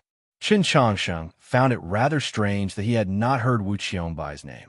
Huairen had asked who was the leader of the diplomatic mission, but if Wu Qiangbai was in the diplomatic mission, a female disciple like Ping Xian, who was well-versed in worldly affairs, would assuredly mention her. No matter how loathsome Wu Qiangbai's personality was, she was still one of the few experts of the divine domain on the continent. If she was not mentioned, it could only mean that she was not in the diplomatic mission. Outside Wenshui City, and when Xiaozhang saw her, Wu Qiangbei had been with the Prince of Xiang. Where'd she gone now? Soon after, even more news was sent from the Mountain Gate. The Longevity sect had sent representatives, as had the Mutuo clan and the Wu clan. The vice principal of Scholatry Manor had also come. All the major sects of the South had sent representatives. Your Holiness, please forgive me. I must go to the mountain to welcome them. Huairen apologetically said to Chun Changsheng and left the cliff. South Stream Temple naturally had people arrange for Chun Chongqing's party, led by the violet-clothed Taoist nun Huai Shu. From her appearance, one could guess that this Taoist nun had an extremely fiery personality, but she said nothing as she led Chun Chongqing's party. With Chun Chongqing's status, South Stream Temple naturally had to give up the best and most honorable kitchen, the Ming courtyard. Yi Xiaoyan and the other disciples hurriedly tidied up the kitchen. Tang 36 explained on the side how to do this, but he was unwilling to lend a hand. This temple has not been opened for many years, so it is inevitable that there is some dust. Your Holiness, please wait patiently for a few moments. Huai Shu added, because it has been many years since the Pope has visited Holy Maiden Peak.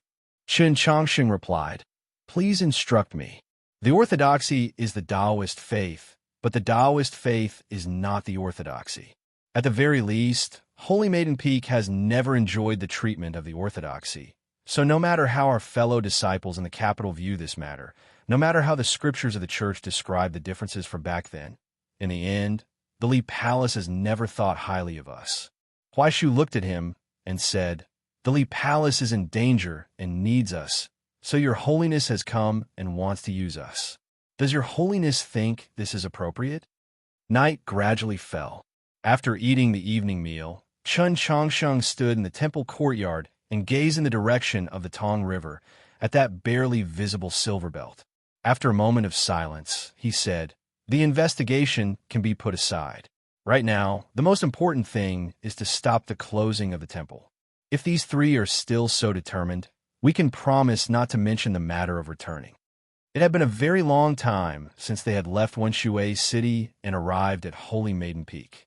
The Li Palace had not received any news of the return of the three martial grand aunts and the closing of the temple. This was a matter worthy of extreme vigilance. It seemed that Taoist Baisher's sudden death could not completely resolve all problems. Hu 32 accepted the order and left. He naturally had a way to use the fastest method to send Chun Chongqing's order back to the capital and the nearby Taoist churches. By the time he returned from the temple courtyard, he had already received the latest news. Just an hour ago, people from Li Palace had finally arrived at the base of Holy Maiden Peak. It was said that Mao Chuyu had urgently dispatched people. This news somewhat relaxed Chun Chongqing, but there was still one problem that he did not understand. Where had Wu Qiongbai gone? Tang 36 also found it very strange. That old Taoist nun loves to participate in this sort of excitement. There's no reason for her to leave midway. Chun Chongqing recalled that unease he had felt at the stone wall on the summit, and his heart grew heavier and heavier. Unable to sit still, he left the temple courtyard and walked out. Chapter 885. Today, because of his arrival and the imperial court's diplomatic mission and the various representatives of the front gate, South Stream Temple was naturally on high alert. Disciples were everywhere on the plateau and under the flowering trees. Several dozen sword and tents could be faintly sensed near the mountain path. If an enemy came, the sword array would assuredly be set up in the shortest amount of time. Those South Stream Temple disciples saw him and bowed. A young girl asked, "Where is your Majesty going?" When the girl asked this question, the other South Stream Temple disciples smirked at him, presumably having guessed it long ago. Chun Chongqing thanked them and somewhat embarrassedly pointed at the summit. "I'm going there to take a look." The laughter of the South Stream Temple disciples resounded through the forest, beautiful to the extreme, like nightingales. It was truly difficult to imagine how regretful it would be if the temple truly closed for 10 years and these beautiful and moving laughter could no longer be heard. Chun Chongqing was naturally unwilling to climb to the summit again. A wind stirred through the forest, causing the flowering trees to sway and their fragrance to fill the air. The white crane flapped its wings and quickly reached the summit. He walked to the stone wall and pulled back the vines. After a long period of silence, he still could not calm his mind, so he turned and left. The Luomei Mountains were formed from countless peaks, with Holy Maiden Peak being the highest. The summit was closest to the night sky, and the sky was filled with stars so bright that it was somewhat dazzling. He had once gone to that lonely peak in the cloud grave and reached a very high place, but at the time, he had been surrounded by clouds and mist. He had never seen such bright stars. The starlight enveloped the summit like water, clearly illuminating the lines on the monoliths. Chen Changsheng looked at the monolith inscriptions and compared them to the ones in the mausoleum of books, faintly comprehending them. Time slowly passed, and the starry night was serene. He awoke from his meditation and walked to the cliff, glancing at the distant base of the mountain. There were countless lanterns there, also like stars, though much dimmer. Presumably, they were the representatives of the imperial court's diplomatic mission and the noble clans and sections. Was South Stream Temple really going to be cut off from the world for 10 years? Having just seen the heavenly tome monoliths and interacted with the wisdom of the first holy maiden, he had no time to ponder these questions. Instead, he took out a book related to the temple sword and began to read. Just like in the afternoon, a fierce sword intent gradually appeared on the cliff. This sword intent was born from his fingers and fell upon the distant starry sky and the mortal world. The Tong River rose from the depths of the Luomei Mountains, flowed past Holy Maiden Peak, and converged into the River of Hatred. It then continued west, cleaving through mountains and entering a valley. In a gorge around 20 li from Fengyang City, the river surged and thundered. There was a reef in the middle of the river. Two people suddenly fell from it. No matter how terrifying the current was, it was nothing in their eyes. This was because they were true experts who were qualified to ignore the power of heaven and earth, and also because they were extremely anxious and nervous at this moment. One of them was a Taoist nun dressed in a deep blue Taoist robe. Her eyes were slightly sunken and lifeless, and her cheeks were pale, her usual viciousness nowhere to be seen. It was Wu Qiongbai. Biang Hong was still dressed like a scholar. His usually composed and indifferent expression was now exceptionally grave, a faint hint of pain. It can't be true. It can't be true. Ex-Ioner must have been mischievous and accidentally damaged it. Wu Qiongbai muttered to herself, her face growing paler and paler, her eyes growing dimmer and dimmer, because she could not deceive herself. Biang Hong's gaze suddenly fell on a certain place in the river. His pupils constricted, and a harsh light appeared in his eyes. The little red flower suspended on his pinky finger flew through the air. With a boom, the river water was thrown into the air like a waterfall into the night sky. An unimaginable energy forcefully broke through the surface of the water, forming a hole about half a zhang in circumference that reached the mud at the bottom of the river. Wu Qiongbai shrieked and rushed toward the hole. She hovered 3 feet above the water and looked down. With just a glance, she almost fainted. If not for Biang Hong's timely arrival, she would have fallen into the water. The bottom of the hole was covered in mud. If one looked at it with the naked eye, there would be nothing unusual about it. However, with Wu Qiongbai and Biang Hong's cultivation levels and the connection of their bloodlines, they naturally noticed a problem. There were some extremely fine ice crystals left in the mud, and most importantly, there was still an extremely faint aura remaining. This qi was precisely the soul brand that Wu Qiongbai and Biang Hong had personally planted in Bi Tianxin's sea of consciousness before he left to adventure. Wu Qiongbai sensed that qi growing fainter and fainter. Her body fiercely trembled, her rage reaching its peak, and she began to weep bitterly. Who is so vicious?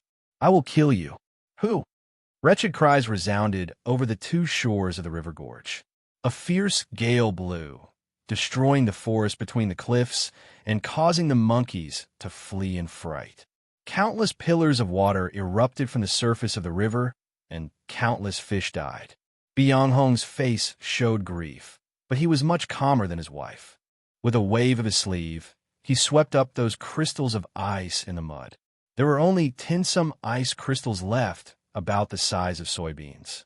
If they had been a little later, in just a few hours, they would have been completely consumed by the river. Even that qi would have dissipated, completely swallowed up by the river. Not even the experts of the divine domain would have been able to discover it. The person who had done this was truly a clever person a very scheming person. This thought made Wuqiong even more furious. Byung-hong's expression suddenly turned grave, because he could sense an extremely cold qi from those ice crystals. Wuqiong was filled with grief and indignation. She had sensed it a little later, and her expression suddenly changed. Her eyes became filled with hatred, wanting to devour someone. Black Dragon, Chun Changsheng. People like them could naturally determine that the thing that had killed Bi Tianxin and destroyed his corpse was the deep freeze dragon breath of the Black Frost Dragon. The entire world knew that the dragon race had not set foot on the continent for 1,000 years. And only the truly powerful figures knew that the only dragon left in the world was the current Pope's protector, the Black Frost Dragon that had been imprisoned beneath New North Bridge for 600-some years. If it was that Black Frost Dragon that had killed Bi Tianxin, then this matter might also be related to Chun Changsheng. After a moment of silence, Byung-hong said, "Wait here. I'll go investigate a bit more." As he spoke, he left the river and went to a certain place in the gorge. He woke up a fisherman and inquired about what had happened during the day. One fisherman did not know, so he woke up another. An hour later, he finally found a fisherman who said that he had seen a strange incident on the river gorge. A monster with a pair of green wings flew up from the river with a person in its grasp. "Nank, that demon princess!" Wuqiong yelled, her eyes red. Who doesn't know that Chen Changsheng has always kept her by his side? He and my son used to have a grudge, and now that they met in the mountains and there was no one around, he secretly struck a vicious blow. I want him to pay with his life. Byung-hong's expression was exhausted to the extreme, but he remained silent. He felt that there was something wrong with this matter. This was a gorge and river far away from the bustling world. So why had his son run into Chun Changsheng's party? In terms of probability, this was a little too small. After a while, he brought Wuqiong to Fengyang City and learned that there would be a tea party tomorrow, as well as what had happened during the day. Xiaozhang had come. Chun Changsheng truly had come. Chapter 886. Xian likes the way of tea, so I came here. Wuqiong stared into Byung-hong's eyes, like she was looking at an enemy. She viciously said, "What else do you want to investigate? What other evidence do you want?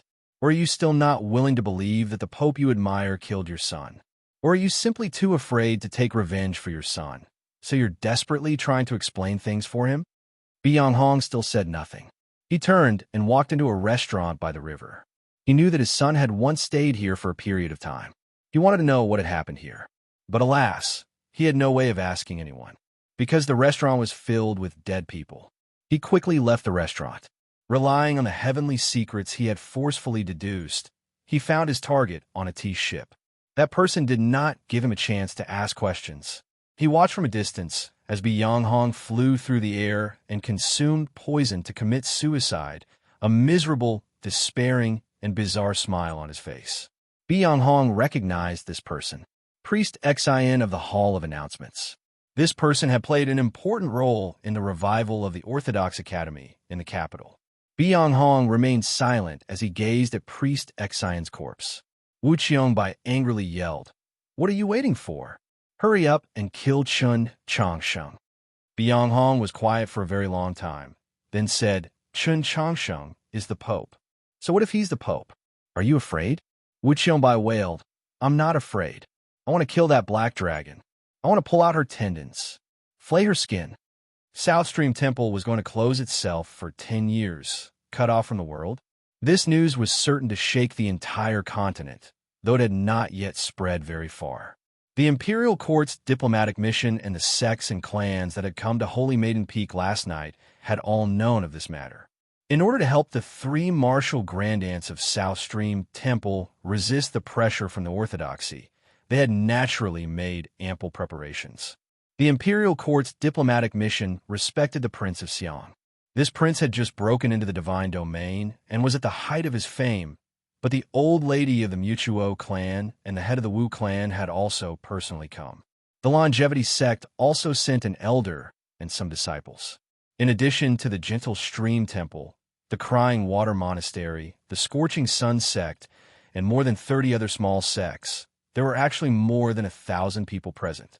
The Li Palace was too slow to react. They only had time to send a letter to the Taoist Church of the South to send an archbishop to represent them. Scholarly Manor was a bit closer to Mountley, so although they received the news a bit later, they arrived at the same time, so the situation was not too bad. Scholarly Manor sent out a vice principal, Zheng Hui, and other disciples, but the Mountley sword sect master needed to stabilize his cultivation, and the experts of the sword hall needed to intimidate the demon experts on the northern frontier. The ones who came were Go Hanshi and a dozen or so disciples. Go Hanshi was only a second-generation disciple, but his temperament was calm, he was well-versed in the Taoist canon, his knowledge was profound, and his path of the sword was profound. Many people thought highly of him, especially since Qiushan Jun had already disappeared for 5 years. Many people felt that he would become the future Mount Li sword sect master. In the past few decades, Holy Maiden Peak had rarely been so lively. It could truly be called another grand occasion of the continent after the celebration of the confluence of the North and South. The location of the closing ceremony was not in front of South Stream Temple, but on the summit of another mountain. This mountain was extremely unique. The summit was a flat stone surface, as smooth as a mirror and extremely wide. It could hold several thousand people at the same time, but it was not crowded at all. It would only make those sects with fewer people appear even more conspicuous. For example, the Archbishop of the Southern Taoist Church that had hurried over in the wee hours of this morning, as well as the several priests accompanying him. The Li Palace and Holy Maiden Peak were both part of the orthodoxy, but only a few people had come for such a grand occasion. Many people could see that there was a problem. Whether it was the imperial court's edict or private discussions, the closing of South Stream Temple clearly excluded the Li Palace. The 3 martial grandaunts of South Stream Temple and the imperial court's diplomatic mission had initially explained to everyone that the Pope was not in the Li Palace, so it was difficult for them to promptly ask for instructions. Everyone knew that this was just an excuse. The problem was that not a single important figure of the Li Palace had appeared. What was going on? As he gazed at the distant mountain path shrouded in mist, Go Hanshi fell silent for a few moments, then said to his junior brothers, "It seems that today's matter cannot be reversed." These words caused the Mount Li sword sect disciples to turn rather unsightly. Mount Li was not far from Holy Maiden Peak, and a few of the cliffs were even separated by a river. The disciples of the two sects were usually very familiar with each other, addressing each other as fellow disciples. Now that they knew that their senior and junior sisters would be cut off from the world for 10 years, even though their hearts of the sword were as clean as a wash, they still couldn't help but feel perplexed. Everyone, like Go Hanshi, believed that the closing of South Stream Temple could not be changed. Because Holy Maiden Su Yorong was in seclusion, because the Li Palace, the only faction capable of contending against the imperial court and so many other factions, had clearly been caught unprepared for some reason. Not a single important figure had appeared. Thus, when the thousand-some cultivators on the plateau suddenly saw Pope Chen Chongsheng walk out of the clouds, all of them were shocked to the extreme. The sea of people gradually became a tide, prostrating and greeting. The tide was as still as a sea of people, the thousand-some cultivators finishing their greetings and taking their seats under the warm words of Marshal Granduncle Huai-Ren of South Stream Temple. The 10-some people from Scholarly Manor were seated not far from the Mount Li sword sect. In the past, these two sects with unique and unyielding temperaments had found each other very displeasing to the eye, so it was only natural that they would not sit together. But after the incident in Xuanyang City and Wang Po's breakthrough in the capital's Luo River, Scholarly Manor's sense of inferiority had lessened, and the Mount Li sword sect's arrogance had lessened. They began to see each other more pleasing to the eye, or at least less likely to fight. The imperial court is dreaming. Does it think that it can play without involving the Li Palace in such a major event? The vice principal of Scholarly Manor jeered at the distant prince of Xiang. Why don't they think about the relationship between His Holiness and the Holy Maiden? How could the matter of South Stream Temple be concealed from him? After saying this, he casually glanced at the people from the Mount Li sword sect. These simple words had simultaneously ridiculed both the imperial court and the Mountly sword sect. For Scholatry Manor to rise so quickly in the south, they truly did have an extraordinary boldness. Zhong Hui's personality was rather gloomy, but he did not have the thoughts of the vice principal. He simply did not think that these words were also meant to humiliate Mountly. He asked, "Could it be that the rumor is true? You should have seen with your own eyes what happened on Mount Han, when His Holiness was injured by Guan Bai, who risked his life to save him. How many eyes were watching on the journey from Mount Han to the capital? His Holiness and the Holy Maiden ate and drank together, lived together, just like a pair of Taoist companions." The vice principal of Scholatry Manor sneered. "Everyone knows why the imperial court is pushing for South Stream Temple to close, but since His Holiness is here, this matter may not necessarily succeed." The Prince of Xiang sat on the main seat on the east side, very far away, so he naturally did not hear the vice principal's words. His expression was normal as he spoke with the old lady of the Mutuo clan and the head of the Wu clan. Go Hanshi and the other Mountly sword sect disciples clearly heard the vice principal's words, and their expressions became rather unnatural. Chapter 887. Senior brother Qiu Shanjun of the Mountly sword sect had been missing for 5 years and had only recently returned. Everyone knew why. Gohan sure bitterly smiled and shook his head, thinking Scholatry Manor is always unwilling to be at a disadvantage and wants to take advantage of these things. How are they even the slightest bit like Wangpa? At this moment, he sensed that someone was looking at him and looked over. After a momentary pause, he smiled and bowed to the other party. Qin Changxing smiled and returned the bow.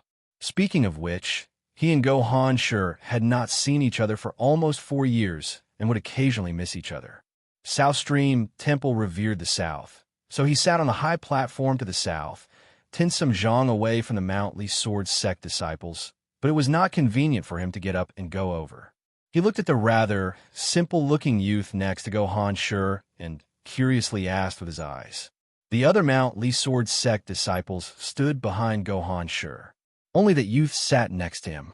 It was clear that his status in the sect was not low. Gohan Sure motioned for the youth to stand up and introduced 6th junior brother by Kai.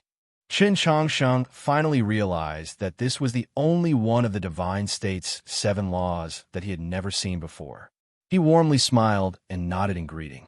Bai Kai, however, held his head high, his face stubborn and aloof. He paid no attention to him, and even Gohan Shure's increasingly solemn gaze could not make him lower his head. Qin Changsheng was somewhat confused, but he soon realized what was going on and felt very helpless. He suddenly felt that the name Bai Kai was rather familiar, and then he remembered that fellow's alias was Luo Bu, and he felt even more helpless. Radish Bai Kai. That fellow was truly lazy, or rather carefree. Qin Changsheng was inconvenienced, but Tang 36 had never found anything inconvenienced in his life. He directly walked over to the Mountly sword sect disciples. Seeing him walk over, the people from the various sects all stood up and bowed. Some knew who he was, while others were reminded by the people next to them. Tang 36 waved his hand, indicating that he understood. He walked up to Gohan Sure and asked, "Has that guy returned yet?" Gohan Sure knew that he was asking about Guan Fei Bai and replied, "He just arrived 2 days ago." "That's right, congratulations." The Tang clan struggle for leadership and Tang 36's half-year imprisonment in the Ancestral Hall, as well as the events that followed, had already spread across the entire continent. Tang 36 said, "Who am I? How could these trivial matters trouble me?" Gohanshi smiled, but said nothing. Beside him, Bai Kai felt as if he had heard these words somewhere before. Although he hadn't heard them often, they had left a deep impression. Martial Granduncle's pet phrase, Gohanshi said to him. Bai Kai was suddenly enlightened. He recalled the scene from several years ago when his martial granduncle had gathered all the disciples of Mountly for a great assembly, and he couldn't help but repeatedly shake his head. Tang 36 said, "Don't misunderstand, I didn't learn from him. It's just that we have similar hobbies." Bai Kai jeered. Martial Granduncle has the confidence to say these words, but if not for the protection of His Holiness the Pope, you would probably still be imprisoned. How is that not the same? Tang 36 raised his eyebrows and said, "It's my ability to have such a friend. To put it bluntly, who can see people better than me?" This was naturally referring to how he met Chun Changsheng at the Heavenly Tao Academy and then at the Plum Garden Inn. The next person to discover Chun Changsheng's extraordinariness would be Luo Luo, followed by Gohan Shi. At the time, the disciples of the Mount Lee Sword sect and the people of the Orthodox Academy were opponents, but Gohan Shi had never looked down on Chun Changsheng. Gohan Shi naturally would not argue with him about whose eyes were better. Pointing at the stage, he said, "It's about to begin. Why aren't you going back? Are you trying to chase away a guest? After not seeing each other for 3 or 4 years, what's wrong with chatting a little more?" Tang 36 had no intention of going back. He took a chair from Scholarly Manor and sat down next to Gohan Shi.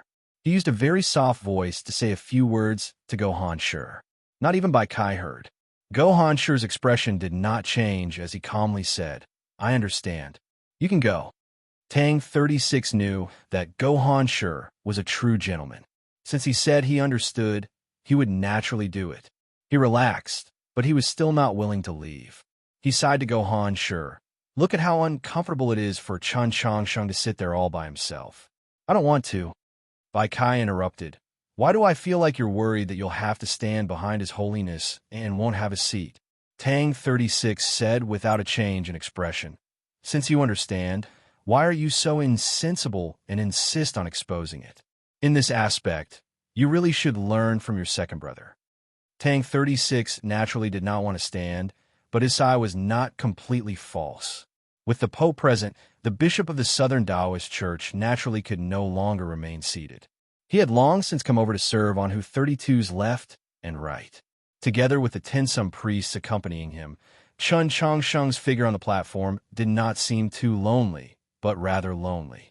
Clouds obscured the sun, and the plateau, with a radius of Tinsum Li, was caressed by the gentle breeze summoned by the array. It was extremely comfortable and delightful. The 3 Taoist nuns arrived, followed by the 100-some disciples of South Stream Temple.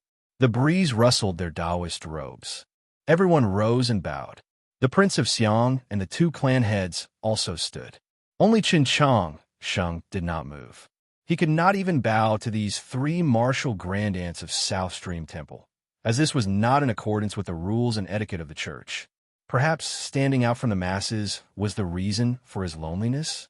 Huairen first thanked the Pope for his arrival, then mentioned the Prince of Xiang and the 2 clan heads. She also mentioned the various sects and monasteries, and only then did she begin to explain today's events. Her first words were extremely clear. South Stream Temple has decided to close the temple for 10 years. Fellow Taoists, please bear witness. Gohanshi had already guessed at South Stream Temple's intentions in closing the temple, but he had thought that Chun Changsheng's arrival would assuredly change the situation. He had not expected that this extremely senior martial grand aunt of South Stream Temple would still insist on closing the temple, and then he noticed that Chun Changsheng was seated some distance away from South Stream Temple, which made him even more worried. "Since all of you arrived last night, did you not manage to convince them?" he asked Tang 36. Tang 36 sneered at Huairen. On the surface, these old things bemoan the state of the universe and pity the fate of mankind, not wanting South Stream Temple to be dragged into these muddy waters. In reality, they've been lonely for too long and are not willing to accept this. So they want to stir up a storm and prove that they are the true masters of South Stream Temple. How could they possibly be convinced? In the several generations of the Mount Lee Sword sect, there were more than 1,000 masters and disciples on the various peaks. Other than Su Li, who was the most senior and had the most carefree personality, the other disciples, whether they came from poor backgrounds or from scholarly clans, were all extremely upright and strict people. They paid great attention to seniority and seniority. Tang 36's words made by Kai feel very uncomfortable, and he creased his brow. Chapter 888. Gohanshi faintly smiled. When your senior brothers first entered the capital, they also thought the same. Your 4th brother felt even more vexed when he saw him, wanting nothing more than to pull out his sword and hack him to death. Later on, he realized that his cheap mouth was just loathsome, not that he was a bad person. Otherwise, why would your fourth brother want to go to Wenshui to save him? I don't owe him a favor. Next time, if he wants to hack me to death, he can continue, Tang 36 indifferently said. Go Hanshi suddenly thought of something and asked, "What about that person?" Tang 36 knew that he was asking about Jishio and replied, "He went to Mount Li." Go Hanshi was startled, but after a moment, he realized that Jishio was just scaring him. In the event of a major event like the closing of South Stream Temple, Jishio was assuredly at Chun Changsheng's side. Presumably, he was hiding in the shadows to guard against any sudden changes. So why would he suddenly go to Mount Li? After so many years, when will you mature a little? He helplessly asked Tang 36. Tang 36 jeered. You think I'm very childish? Then why are you scared by me? It means that you also know that you are in the wrong in this matter. Go Hanshi thought about how his junior sister had become increasingly silent in the last few years inside. No one would dare to break the strict order that Marshal Granduncle had given before he left. So what should be done about this matter? Huiron spoke very calmly. She used an indifferent voice and gentle tone to explain the history of the closing of the temple and the practical needs of today's closing. Although she did not explicitly state it, everyone knew that it was to avoid the war between the Orthodoxy and the imperial court. At the same time, she obscurely expressed that she and her two junior sisters had no intention of interfering with the affairs of South Stream Temple. Once the closing of the temple began, they would formally enter seclusion and would no longer express any opinions on the affairs of the temple. And if the Holy Maiden ended her seclusion early, she could announce the opening of the temple at any time.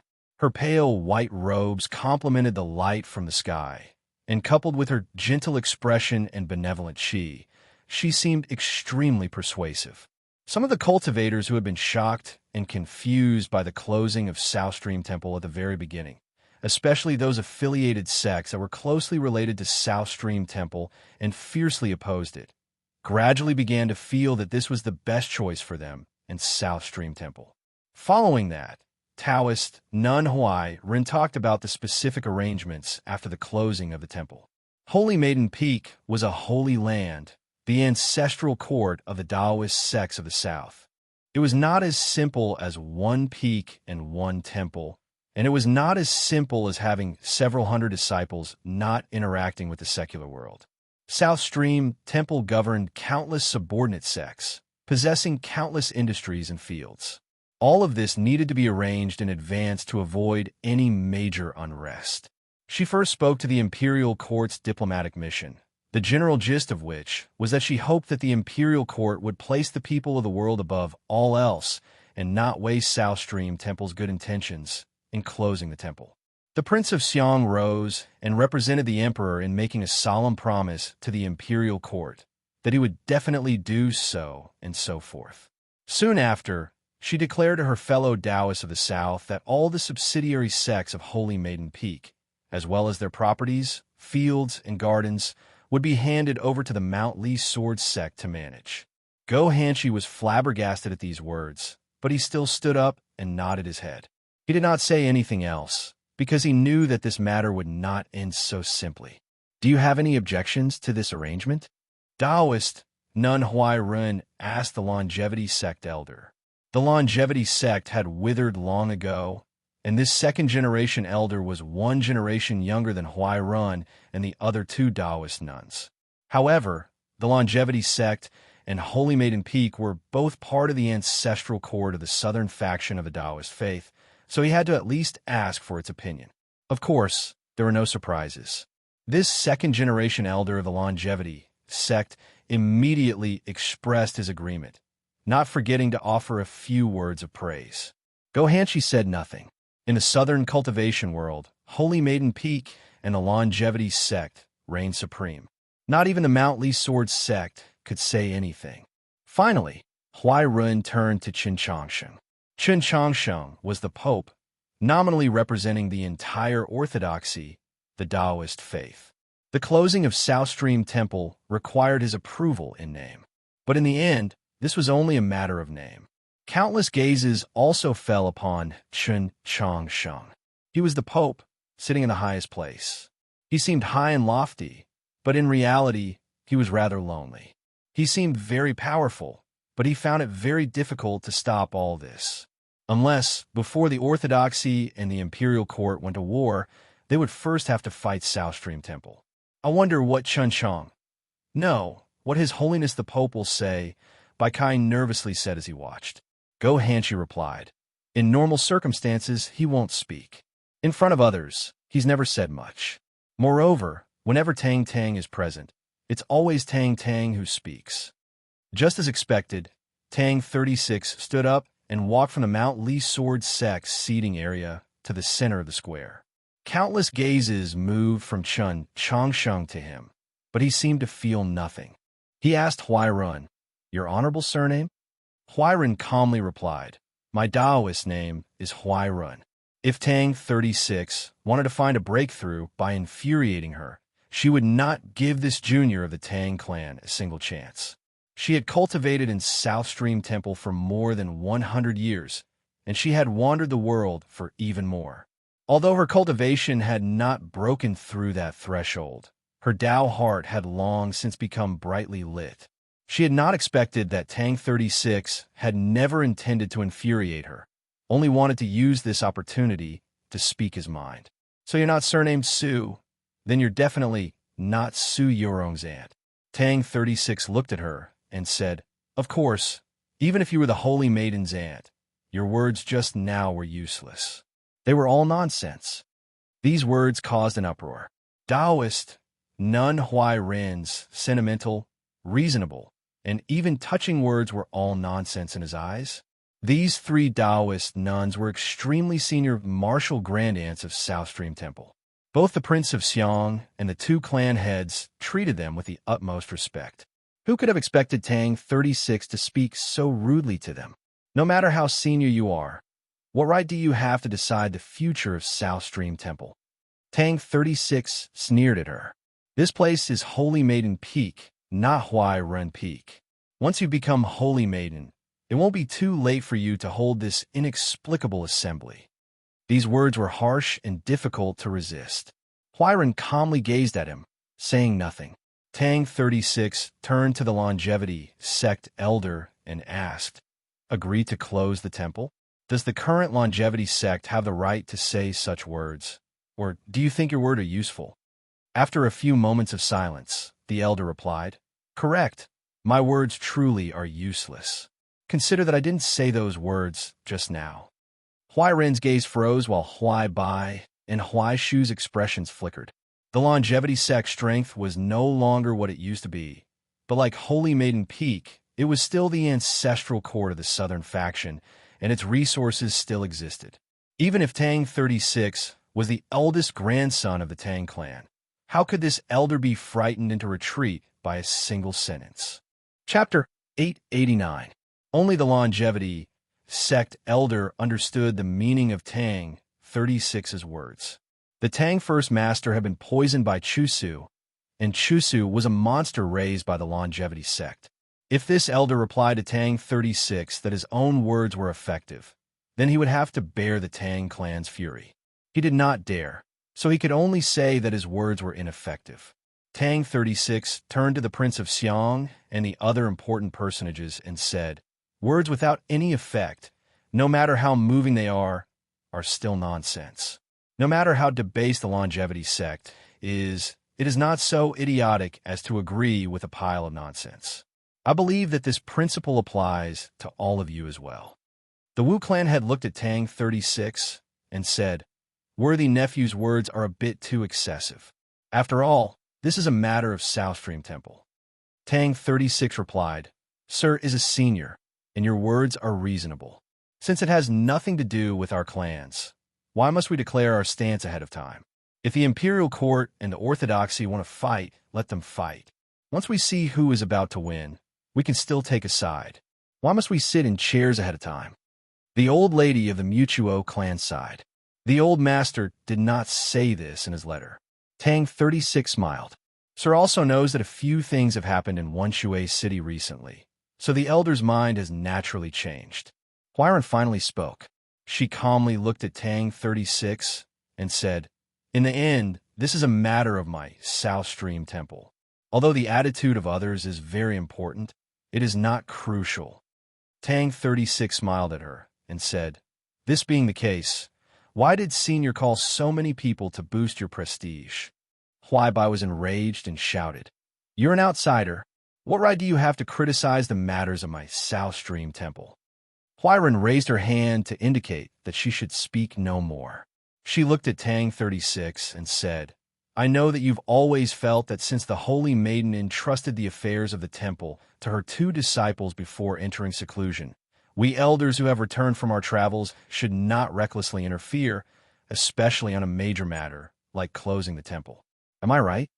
She was speaking to Tang 36, so she was naturally speaking to Chun Chongsheng, the people of the Mount Li Sword sect and Scholatry Manor. Tang 36 felt that something was wrong and slightly creased his brow. He did not say yes, nor did he say no. Ping Xian, Chun, before entering seclusion, the Holy Maiden decreed that the temple would be managed by you. With a gentle expression, Huairen said, "In front of all the fellow Taoists in the world, let me ask you, do you agree to close the temple?" With these words, many gazes fell upon the 2 South Stream temple disciples at the front of the crowd. Whether it was the cultivators of the Mount Li Sword sect, Scholatry Manor, or those several dozen other sects, they all knew that these 2 were Ping Xian and Yi Chun, the people the Holy Maiden had personally chosen to manage the temple.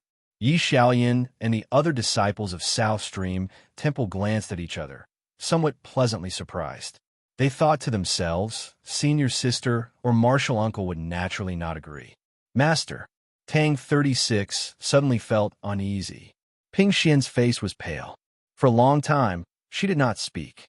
She thought of the long conversation she had with her Shifu Huairen last night, thought of the 1,000-year inheritance that her Shifu had talked about, the survival of the way of fasting, and thought of her Shifu's determination and courage to die for a just cause. She had no idea what she should do. Based on her own will and her understanding of the Holy Maiden, she would naturally oppose the closing of the temple. But did she really have to force her master to die in front of the world? Yichun was in the exact same situation. When she thought of her master's calm and determined gaze, her Tao heart began to waver. She could no longer maintain her composure. Tears flowed from her eyes as she silently apologized to the Holy Maiden. In a trembling voice, she said, "I agree." Ping Xian glanced at her. Her lips moved as if she wanted to say something, but in the end, she said nothing. The plateau on the summit became abnormally quiet. There was no sound except the gentle breeze rustling the white temple robes. The crowd was shocked. Not even the Prince of Xiang and the 2 clan heads had expected that these 2 second-generation senior sisters in charge of temple affairs would agree to the closing of the temple. Huairen looked at them, her face brimming with gratification. She harmoniously said, "You are all good disciples of your master." The crowd was silent. Everything was settled. No one had expected that an unremarkable South Stream temple disciple would stand up at this moment. Whether in the South or the capital, very few people in the cultivation world recognized her. The one who stood up was Yi Xiaoyan. She kneeled on the ground and gathered up her courage to say, "3 martial grandaunts, I do not agree to the closing of the temple." Huaibai coldly snorted and shouted, "Impudent! A trifling 3rd-generation disciple dares to rashly discuss temple affairs? Quickly withdraw." At this moment, several dozen more disciples of South Stream Temple stood up and kneeled behind Yi Xiaoyan. These disciples had basically all followed Su Yurong to Mount Han to the capital, and had spent a very long time in the Orthodox Academy. "Martial Ancestor, please reconsider. Martial Ancestor, please retract your order." Huaibai had not expected so many junior disciples to stand up and object. The finger she pointed at them slightly trembled. Huaishu saw that there were 2 juniors she thought highly of among these disciples, and couldn't help but feel disappointed, even a little pained. At this sight, Huairen recalled the words Chun Chongsheng had said to her last night, and her mind became somewhat dazed. But then, she thought of the rivers of blood that would flow when war broke out, and quickly regained her resolve. She said to these disciples, South Stream Temple is not just for the disciples, but also for the generations of ancestors.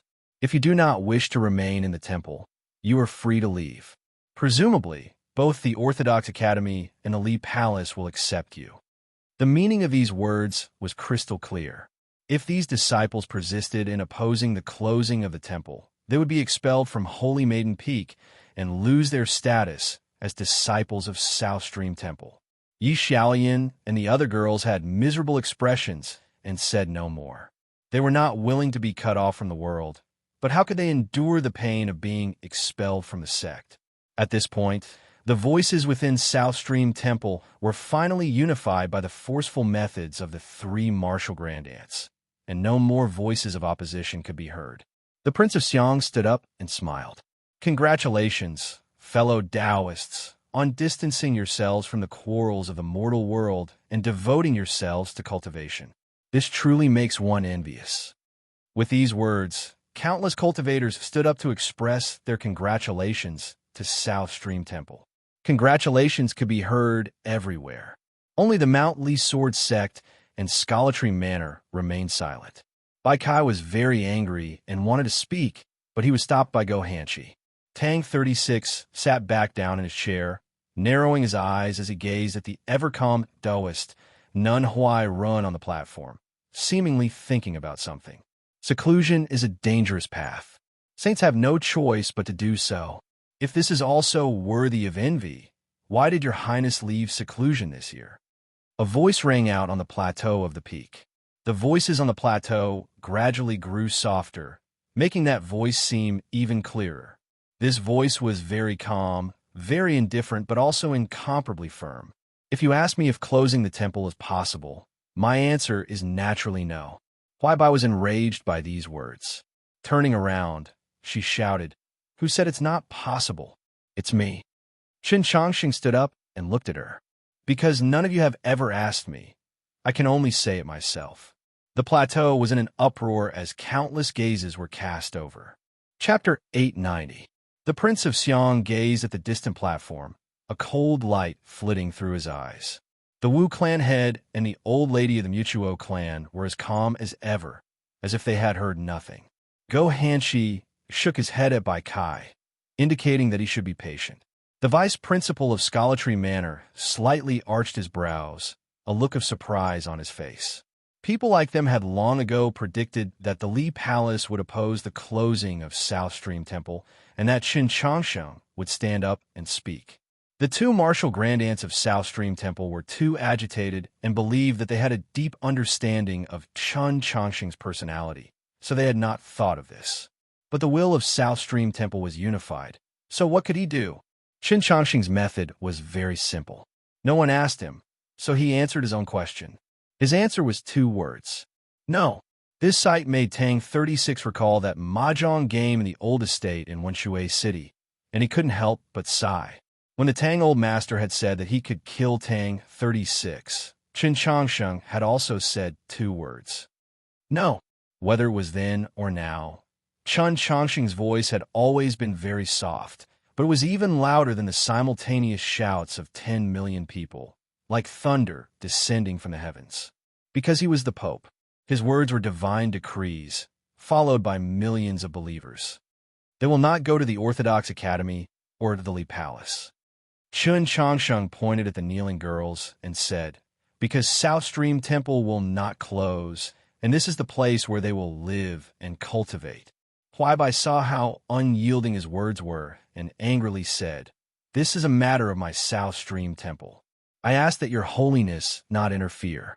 No matter the time, Huairen's expression was always calm and gentle, even when it seemed like the closing of the temple was a foregone conclusion. She had already predicted that Qin Changsheng would stand up, but she had not expected Qin Changsheng's attitude to be so direct, even crude. Your Holiness the Pope, what I said to your Holiness last night was only out of respect for your Holiness. It does not mean that the affairs of South Stream Temple require your Holiness's consent. Huairen solemnly said to Qin Changsheng, her voice gentle but her attitude firm.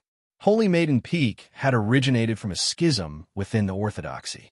From the moment the first holy maiden established South Stream Temple, the Li Palace had no right to speak about the Taoist faith of the South, let alone the affairs of South Stream Temple. Even the Pope had no right to manage the affairs of Holy Maiden Peak. This was history that everyone had to respect. Upon hearing Huai-Ren's words, many Tiannan cultivators on the plateau repeatedly nodded their heads. Even Gohan Shi felt troubled and didn't know how to deal with Chun Changsheng. At this time, another person who no one expected stood out. The vice principal of Scholarly Manor smiled and said, "Senior's words are incorrect. In these past few years, Senior has wandered the 4 seas and paid little attention to worldly affairs. You probably do not know of the relationship between His Holiness and the Holy Maiden, but who in the entire continent does not know? This Holy Maiden Peak is half his home. So how could the affairs of South Stream Temple escape His Majesty?" The Prince of Xiang slightly creased his brow. The old lady of the Mutuo clan silently smiled. The head of the Wu clan repeatedly shook his head, and the other cultivators all had rather strange expressions. Putting aside that marriage contract that had shaken the continent, just after the battle at the Bridge of Helplessness, a rumor had arisen in the capital that Chun Changsheng had once again developed feelings for Su Yorong and that he intended to renew the marriage contract. At the time, the common people might have believed that this was a one-sided decision on Chun Changsheng's part. But in the Boiling Stone Summit at Mount Han, Su Yorong had saved Chun Changsheng from Guanbai's sword. Quite a few people had personally witnessed the events that had taken place on the journey from Mount Han to the capital. If not for the coup of the Mausoleum of Books, the entire continent would have been discussing this matter for the next 2 years. Who did not know that Pope Chun Changsheng and Holy Maiden Su Yorong were in love, that they were Taoist companions made in heaven? The frivolous words of the vice principal of Scholarly Manor made Huai Bai so angry that her face flushed red. Her eyebrows shot up as she yelled, "Impudent! Whoever dares to ruin the Holy Maiden's pure reputation will have to ask my sword." The chatter on the plateau gradually died down. Huai Bai gripped the Taoist sword and harshly yelled at Chun Changsheng, "Your Holiness the Pope, do you really want to force this old body to spill 3 feet of blood?" Chun Changsheng countered with a question, "Are you threatening me?"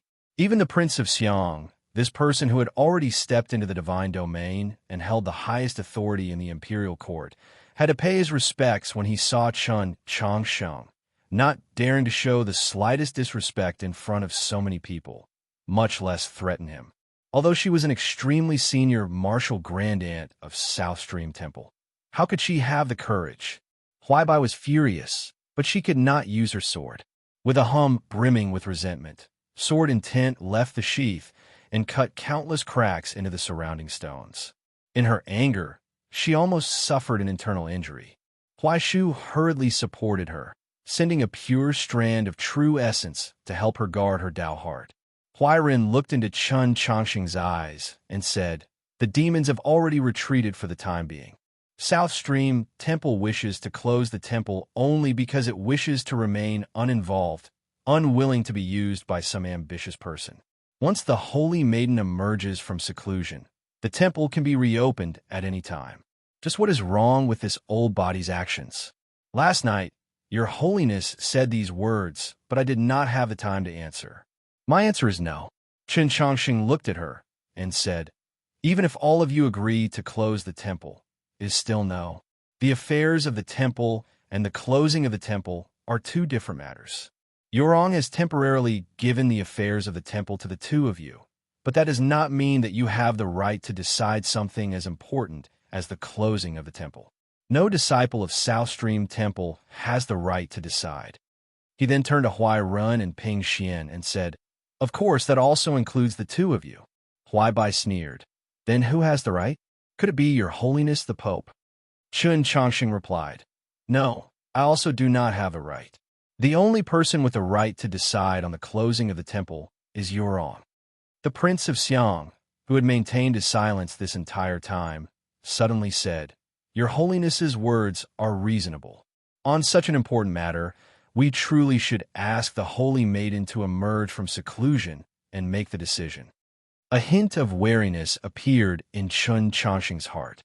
Yesterday, In front of the stone wall at the summit of Holy Maiden Peak, he had vaguely sensed that there was a problem. Now, it seemed that the problem was gradually beginning to appear. Did the imperial court and his master want to use this matter to forcefully interrupt Su Yorong's seclusion? Everyone knew that if a seclusion was forcefully interrupted, it was highly likely to cause massive harm, and she was doing something that no one had ever attempted before. There's no need. I'll handle it. Chen Changsheng did not give the Prince of Xiang any chance to make a fuss. He turned to Huai Run and continued, I am well aware of just how important Holy Maiden Peak is to her. She is currently in seclusion and cannot continue her promise to her teacher to take care of Holy Maiden Peak and the disciples living here. So this matter should naturally be handled by me. A large part of the reason Su Yorong had entered seclusion was for his sake, so he naturally had to shoulder the responsibilities that should have been hers, like guarding this mountain. Huai Ren harshly said, Could it be that the rules of my Holy Maiden Peak also need your holiness to judge them? Chun Changsheng replied, The Holy Maiden comprehends the monoliths. The Pope interprets the laws. For countless years, this has always been the case. Or does your holiness believe that Holy Maiden Peak is not a branch of the orthodoxy? Just a moment ago, Huairen had wanted to use the rules of history to force him to back down. Now, he wanted to use the rules of history to force her to accept his words. Although Holy Maiden Peak was part of the Southern sect, in the eyes of its millions of believers and disciples, it was naturally a branch of the orthodoxy. Let alone these three martial grandaunts of the South Stream sect. Even the successive holy maidens would not dare to deny this point. Huairen fell silent, no longer speaking. Seeing her senior sister like this, Huaibai became even more anxious. She yelled, At the very least, we are not subordinates of the Li Palace, so why should we be under your jurisdiction? Thinking of the venerable Taoist promise, she was so anxious that even her form of address became rude. Chun Changsheng looked at her and said, I am the Pope, and I interpret the laws of the Church. Could it be that Holy Maiden Peak is not a part of the orthodoxy? It was the same question, repeated once more, making it seem even more unyielding. Huaibai's Dao heart was unsteady from the pressure. Extremely irritated, she yelled, Even if it isn't, so what? Chun Changsheng looked in her eyes and said, If Holy Maiden Peak is not a branch of the orthodoxy, what right does it have to comprehend the heavenly tome monoliths? Tomorrow, I will announce this matter to the world, and then I will send the cavalry of the orthodoxy to surround Holy Maiden Peak and take away the rubbings of the heavenly tome monoliths, severing the legacy of South Stream Temple. I will let you know what it means to truly close the temple. Huairen recalled the conversation from last night, and her expression suddenly changed. She had said to Qin Changsheng that South Stream Temple had three kinds of closing. What Qin Changsheng was currently speaking of was naturally the last kind. South Stream Temple severed its legacy and merged with the Li Palace, returning to the orthodox lineage of the orthodoxy. Chapter 891. The mountains were quiet. The disciples of South Stream Temple looked at each other, not knowing what to say, especially Yi Xiaolian and the other girls. Those disciples who had never interacted with Chen Changsheng before were actually much calmer. In their view, the Pope was the most revered person in the world, possessing a dignified and imposing bearing. What did a few rebukes to their martial grandaunts count for? Yi Xiaolian and the others knew that Chen Changsheng had always had a calm and gentle personality. So why was he so unyielding today? Could it really be that his position had changed him? Or was it the power of time? It had nothing to do with position or time. Tang 36 and Hu 32 were well aware that Chen Changsheng had not been like this yesterday, so they couldn't help but be startled. Just what happened on the summit? The warning at the stone wall of Holy Maiden Peak and the Prince of Xiang's seemingly casual words were the root cause of Chen Changsheng's change in attitude. Moreover, the actions of these three martial grandaunts had already surpassed his level of acceptance. Whether it was their attitude toward the disciples of the temple or their forceful closing of the temple that might alarm the secluded Su Yorong, the latter might even have been deliberate on their part. Let the matter of closing the temple be dropped. Everything can be discussed after the holy maiden comes out. He looked at Huai Run and said, whether it's out of malice or kindness, this matter won't do. It didn't matter how high one's seniority was, how great one's prestige was, how the one in charge of the temple was one's disciple, how one could persuade them with emotion, move them with reason, and force them with the Tao. It didn't matter that the imperial court was fully assisting, that the venerable master of the Taoist was personally planning, and that countless people wanted to see that scene play out. If he said no, then this matter wouldn't do, even if it did, because he was the Pope. Wait for the holy maiden to come out. Then when can she come out? 10 years, 20 years, or 50 years? What if she never comes out? What if she dies? A sharp voice suddenly came from the mountain. At the start, everyone believed that the owner of the voice was asking a question, but later on, they realized that this was not the case. This voice was filled with hatred and malice. It was not really an answer, but a bone-chilling curse. This person was cursing Su Yuron to never come out of seclusion, or even die. Huai Run and the other Taoist nuns couldn't help but slightly change their expressions, let alone the disciples of South Stream Temple. Clang, clang, clang, clang. Countless sounds rang out as the cold swords were unsheathed one after another. The sword will fill the air above the plateau, and they aimed at the mountain path vigilantly and angrily. Countless gazes followed these sword intents and looked over. Two figures gradually appeared at the point where the mountain path connected to the mountain peak. A middle-aged scholar and a Taoist nun. Many people stood up in shock at the sight of these two. The Prince of Xiang slightly arched his brows, glanced at the divine general at his side, and then slowly stood up. There were very few people on this continent who had the right to have the Prince of Xiang rise to greet them, but this middle-aged scholar and this Taoist nun were among them. Biyonghong and Wuqiongbai of the Storms of the Eight Directions. News of their identities was quickly spread amongst the 1,000-plus cultivators on the plateau. The crowd stood up like a tide and saluted one after another. Then, many bewilderment arose in their hearts. Why had these two experts of the continent suddenly appeared here? Many sects knew that Wuqiongbai had an old grudge with Chun Changsheng and the Orthodox Academy, but why would she use such a venomous tone to curse Su Yuron? Even if she was as ruthless and crude as the rumors said, just what sort of person was Biyonghong? How could he make his wife lose her composure? Could it be that something had happened recently that caused the old grudge between the two sides to not be resolved? And now there was a new grudge? Under countless gazes, Wuqiongbai walked to the center of the plateau. She used a venomous and cold gaze to look around, ultimately settling on Chun Changsheng. What that demon princess? You hid her in the Garden of Zhou? Many people in the cultivation world knew that the Garden of Zhou was in Chun Changsheng's hands, but the majority believed that he had only obtained the key to the Garden of Zhou. That demon princess Nank was at Chun Changsheng's side was also an open secret. But even the most arrogant and greedy person would not dare to think about seizing the Garden of Zhou from Chun Changsheng's hands. Even the most inflexible and hot-blooded person would not dare to expose this matter in front of everyone and question Chun Changsheng's virtue. Because Chun Changsheng was the Pope. Moreover, although it was not his original intention, his reputation continued to rise after the cinnabar pill incident. In the northern frontier, he was already the embodiment of love and sacrificial spirit in the hearts of many believers, causing them to revere him. Even in the south, because of Su Li's relationship with Wang Pe, the people felt that he was more worthy of trust than the previous pope. Today, Wuqiongbai had suddenly exposed these two matters. What did she want to do? The plateau was abnormally quiet. Wuqiongbai stared into Chun Changsheng's eyes and said, "That demon princess once killed many human experts. Your Holiness the Pope, what do you mean by taking her in?" Very early on, Chun Changsheng knew that he would face this sort of question, so he had mentally prepared himself. He said, "In the Battle of the Snowy Mountains, in order to help me escape, Nank suffered an injury to her sea of consciousness. Her mind is currently not clear. At the time, I promised to treat her illness. Once she is cured, I will naturally drive her away, and when we meet again, we will naturally be enemies." Once she is cured?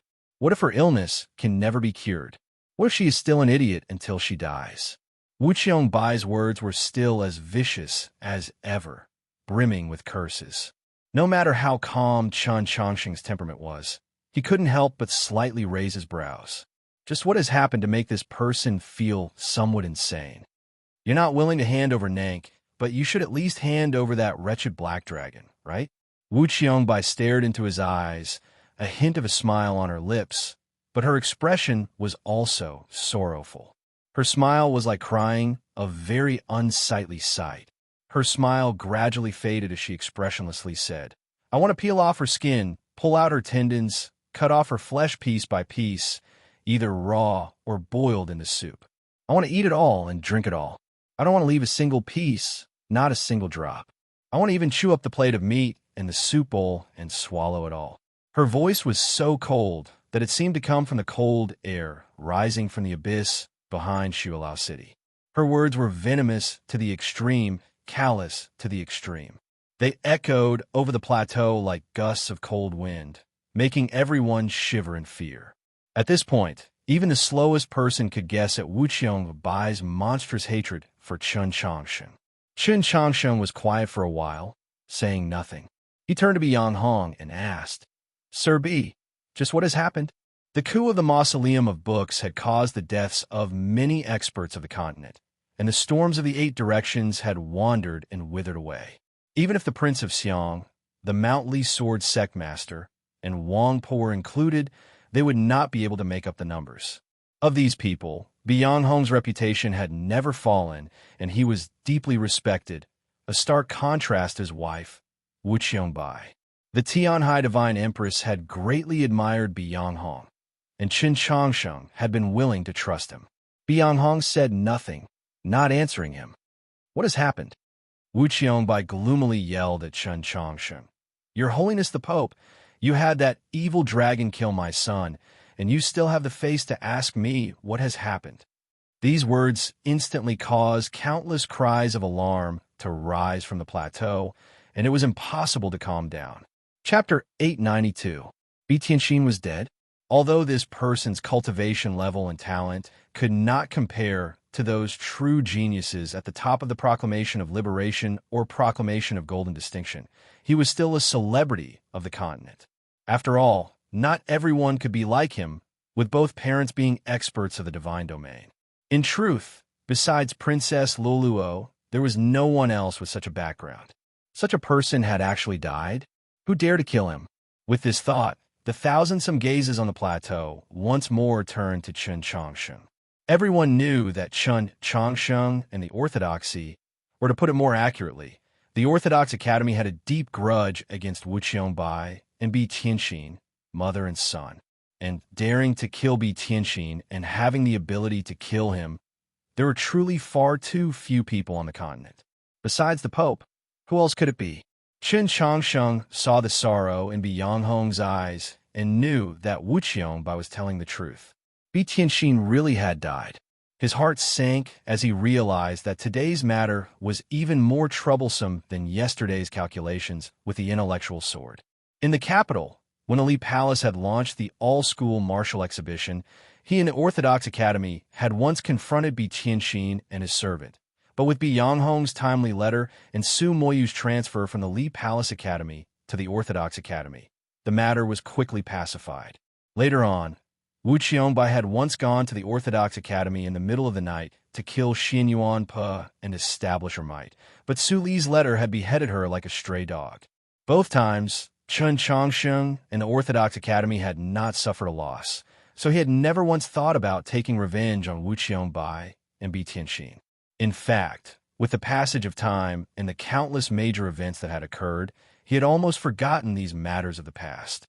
A few days ago, when he met Bi Tianxin in Hanqiu City, he did not even glance at him. Just what happened?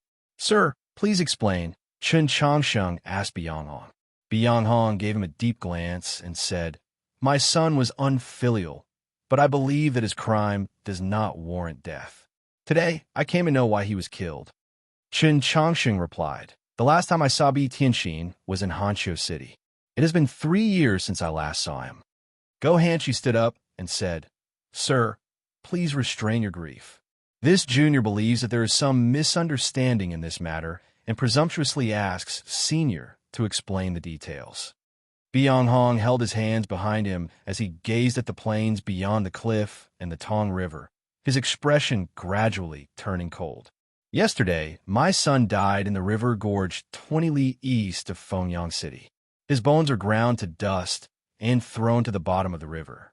If my wife and I hadn't left a brand on his body and used other secret methods, we probably wouldn't have noticed. In the future, when we discovered that something had changed, we wouldn't have been able to find where he was. The culprit's ruthless and meticulous mind is truly admirable. How could this expert admire the murderer of his son? Naturally, he was being sarcastic. The more he admired that person, the more he wanted that person to die, and he wanted that person to die very miserably. It had to be countless times more ruthless than being ground into ashes. It was very quiet on the cliff plateau. Everyone was listening to these words with solemn expressions. When Fengyang City was mentioned, Tang 36 and Hu 32 glanced at each other, feeling very uneasy. Chun Changshang said, "I did go to Fengyang City, but I didn't see your son."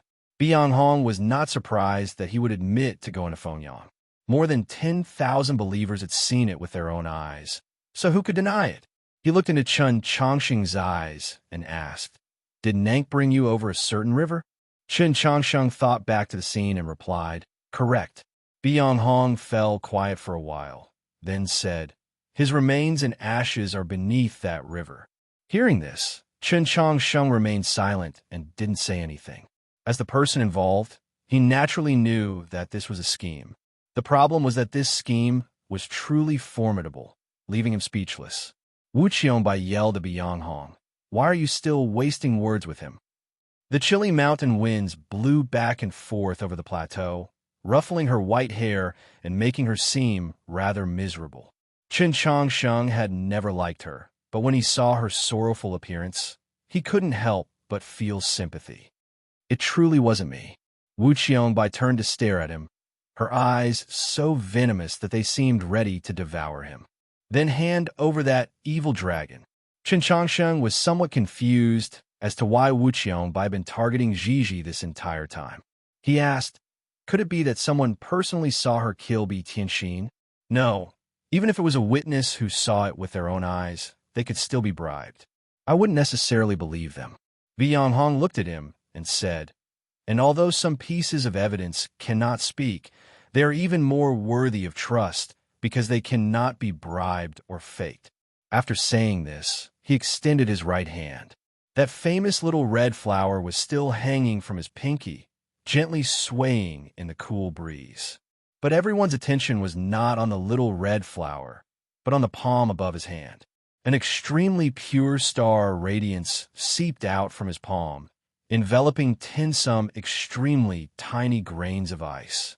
These grains of ice were too fine to be clearly seen from a distance, but when these grains of ice appeared, the temperature of the plateau, several li in circumference, instantly dropped. The grass around Byung-hong was even covered in a thin layer of frost. Just what was this object that was so cold? Chun Changsheng did not recognize these objects, but he was extremely familiar with this cold qi. A moment later, his expression flickered. Was this scheme really that difficult to unravel? This is the deep freeze dragon breath that only black frost dragons possess. It cannot be faked. Byung-hong looked at Chun Changsheng and asked, "How does your holiness explain this?" These words caused the crowd to buzz with discussion, and then it gradually fell silent. Countless gazes turned to Chun Changsheng. Go Hanshi and the vice principal of Scholarly Manor turned grave. The Prince of Xiang and the Divine General glanced at each other in silence. Huai Bai, on the other hand, sneered. Many important personages knew that there was only one black frost dragon on the continent. Those cultivators who did not know also knew of this matter through the discussions earlier. This black frost dragon was the main character of the legend of New North Bridge, the current Pope Chun Changsheng's protector, who says that the deep freeze dragon breath has to be the black frost dragon. Even if it's a black frost dragon, who can be sure that it's Chun Changsheng's black dragon? The dragon race lives on the islands of the southern sea. The golden dragon race has left, but the black frost dragon race still exists. Who knows if another black frost dragon has come to the continent? In this tense and oppressive atmosphere, the only person who could speak in such a frivolous tone was naturally Tang 36. He could already sense that today's matter would be extremely thorny and troublesome. Neither he nor Chun Changsheng could think of a way to resolve this situation. Thus, he could only attempt to use unreasonable pestering to make the situation even more chaotic, hoping to find a way out of it.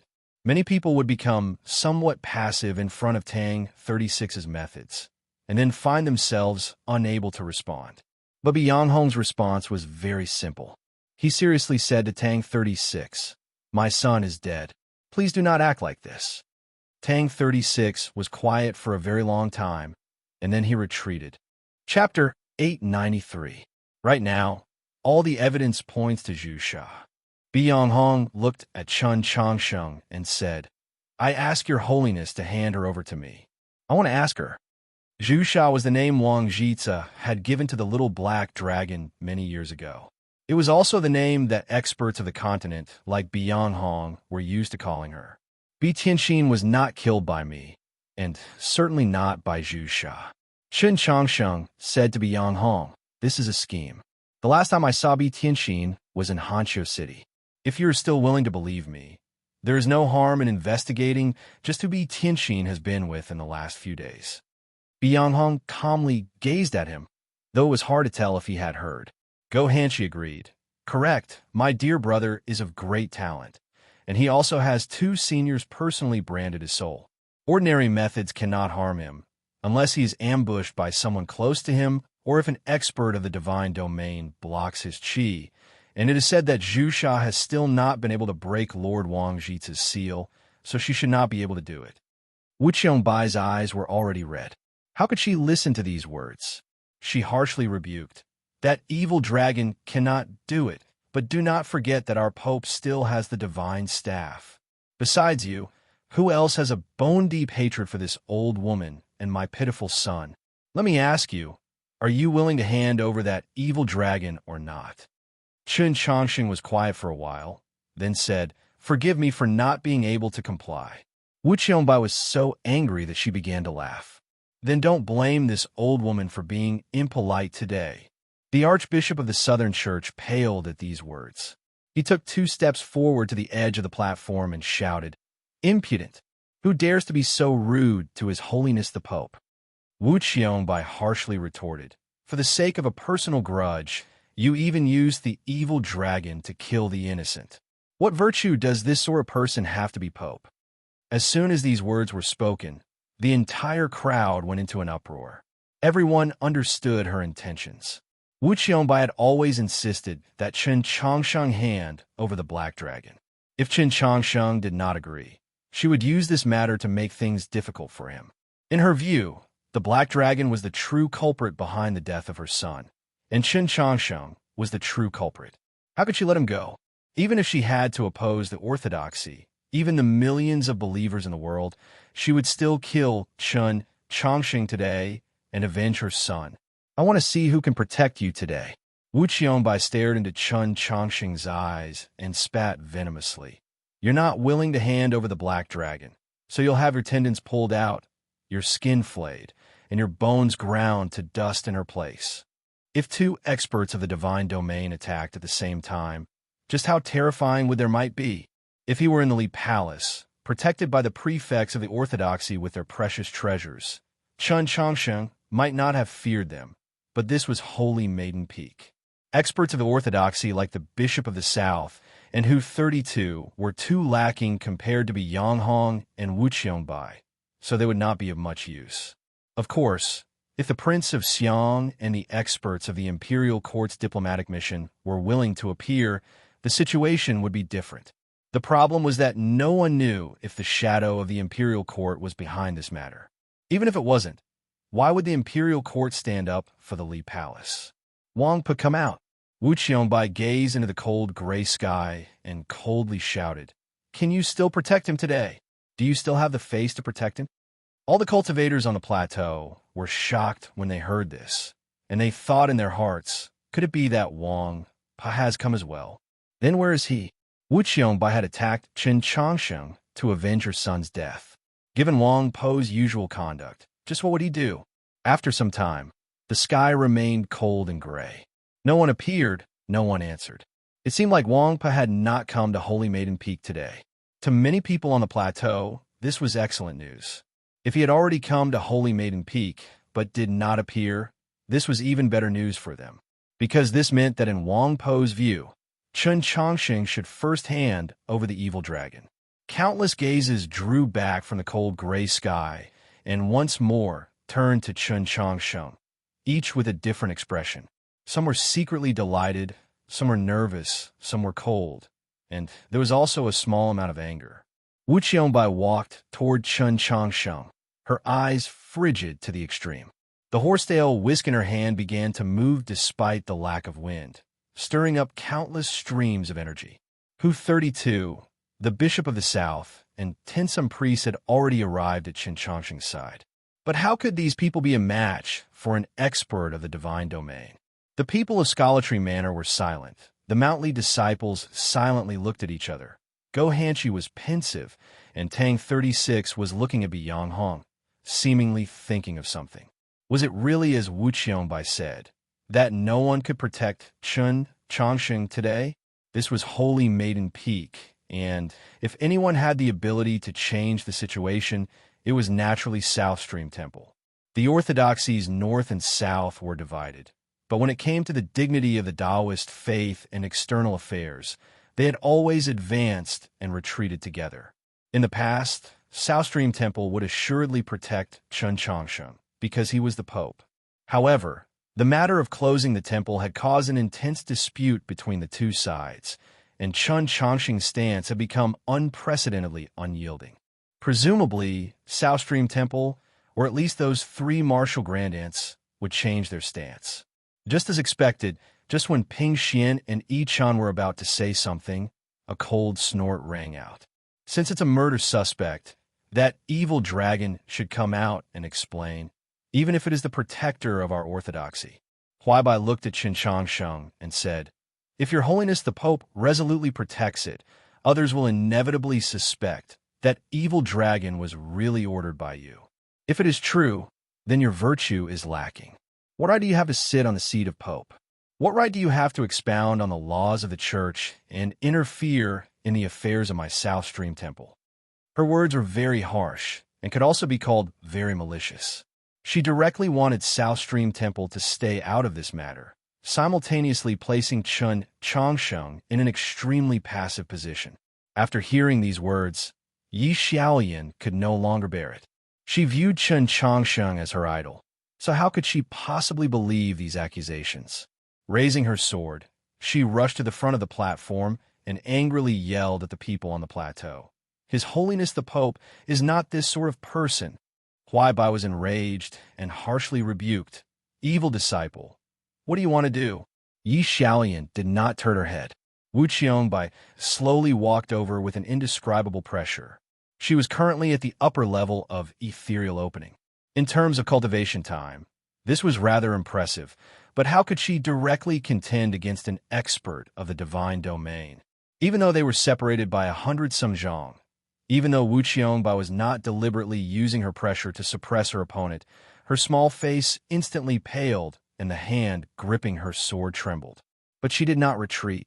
In the next moment, several more disciples of South Stream Temple rushed in front of Chen Changsheng. At this sight, Ping Xian, who had kept her head lowered even when discussing the matter of closing the temple, finally raised her head. She was keenly aware of what the Holy Maiden would do if she were present. She calmly ordered, "Form the sword array." Countless whooshes resounded through the air. Countless sword glows illuminated the gloomy sky. Several dozen disciples rushed in front of Chen Changsheng, forming the world-renowned South Stream Temple sword array. It was just like in Mount Han, and also like in the Orthodox Academy. Chapter 894. Huairen gazed at Ping Xian's profile, her face as gloomy as water. Have you truly thought this through? Ping Xian calmly replied, Master, the holy maiden gave this disciple temporary control of South Stream Temple, and this disciple has always been distressed as to what to do.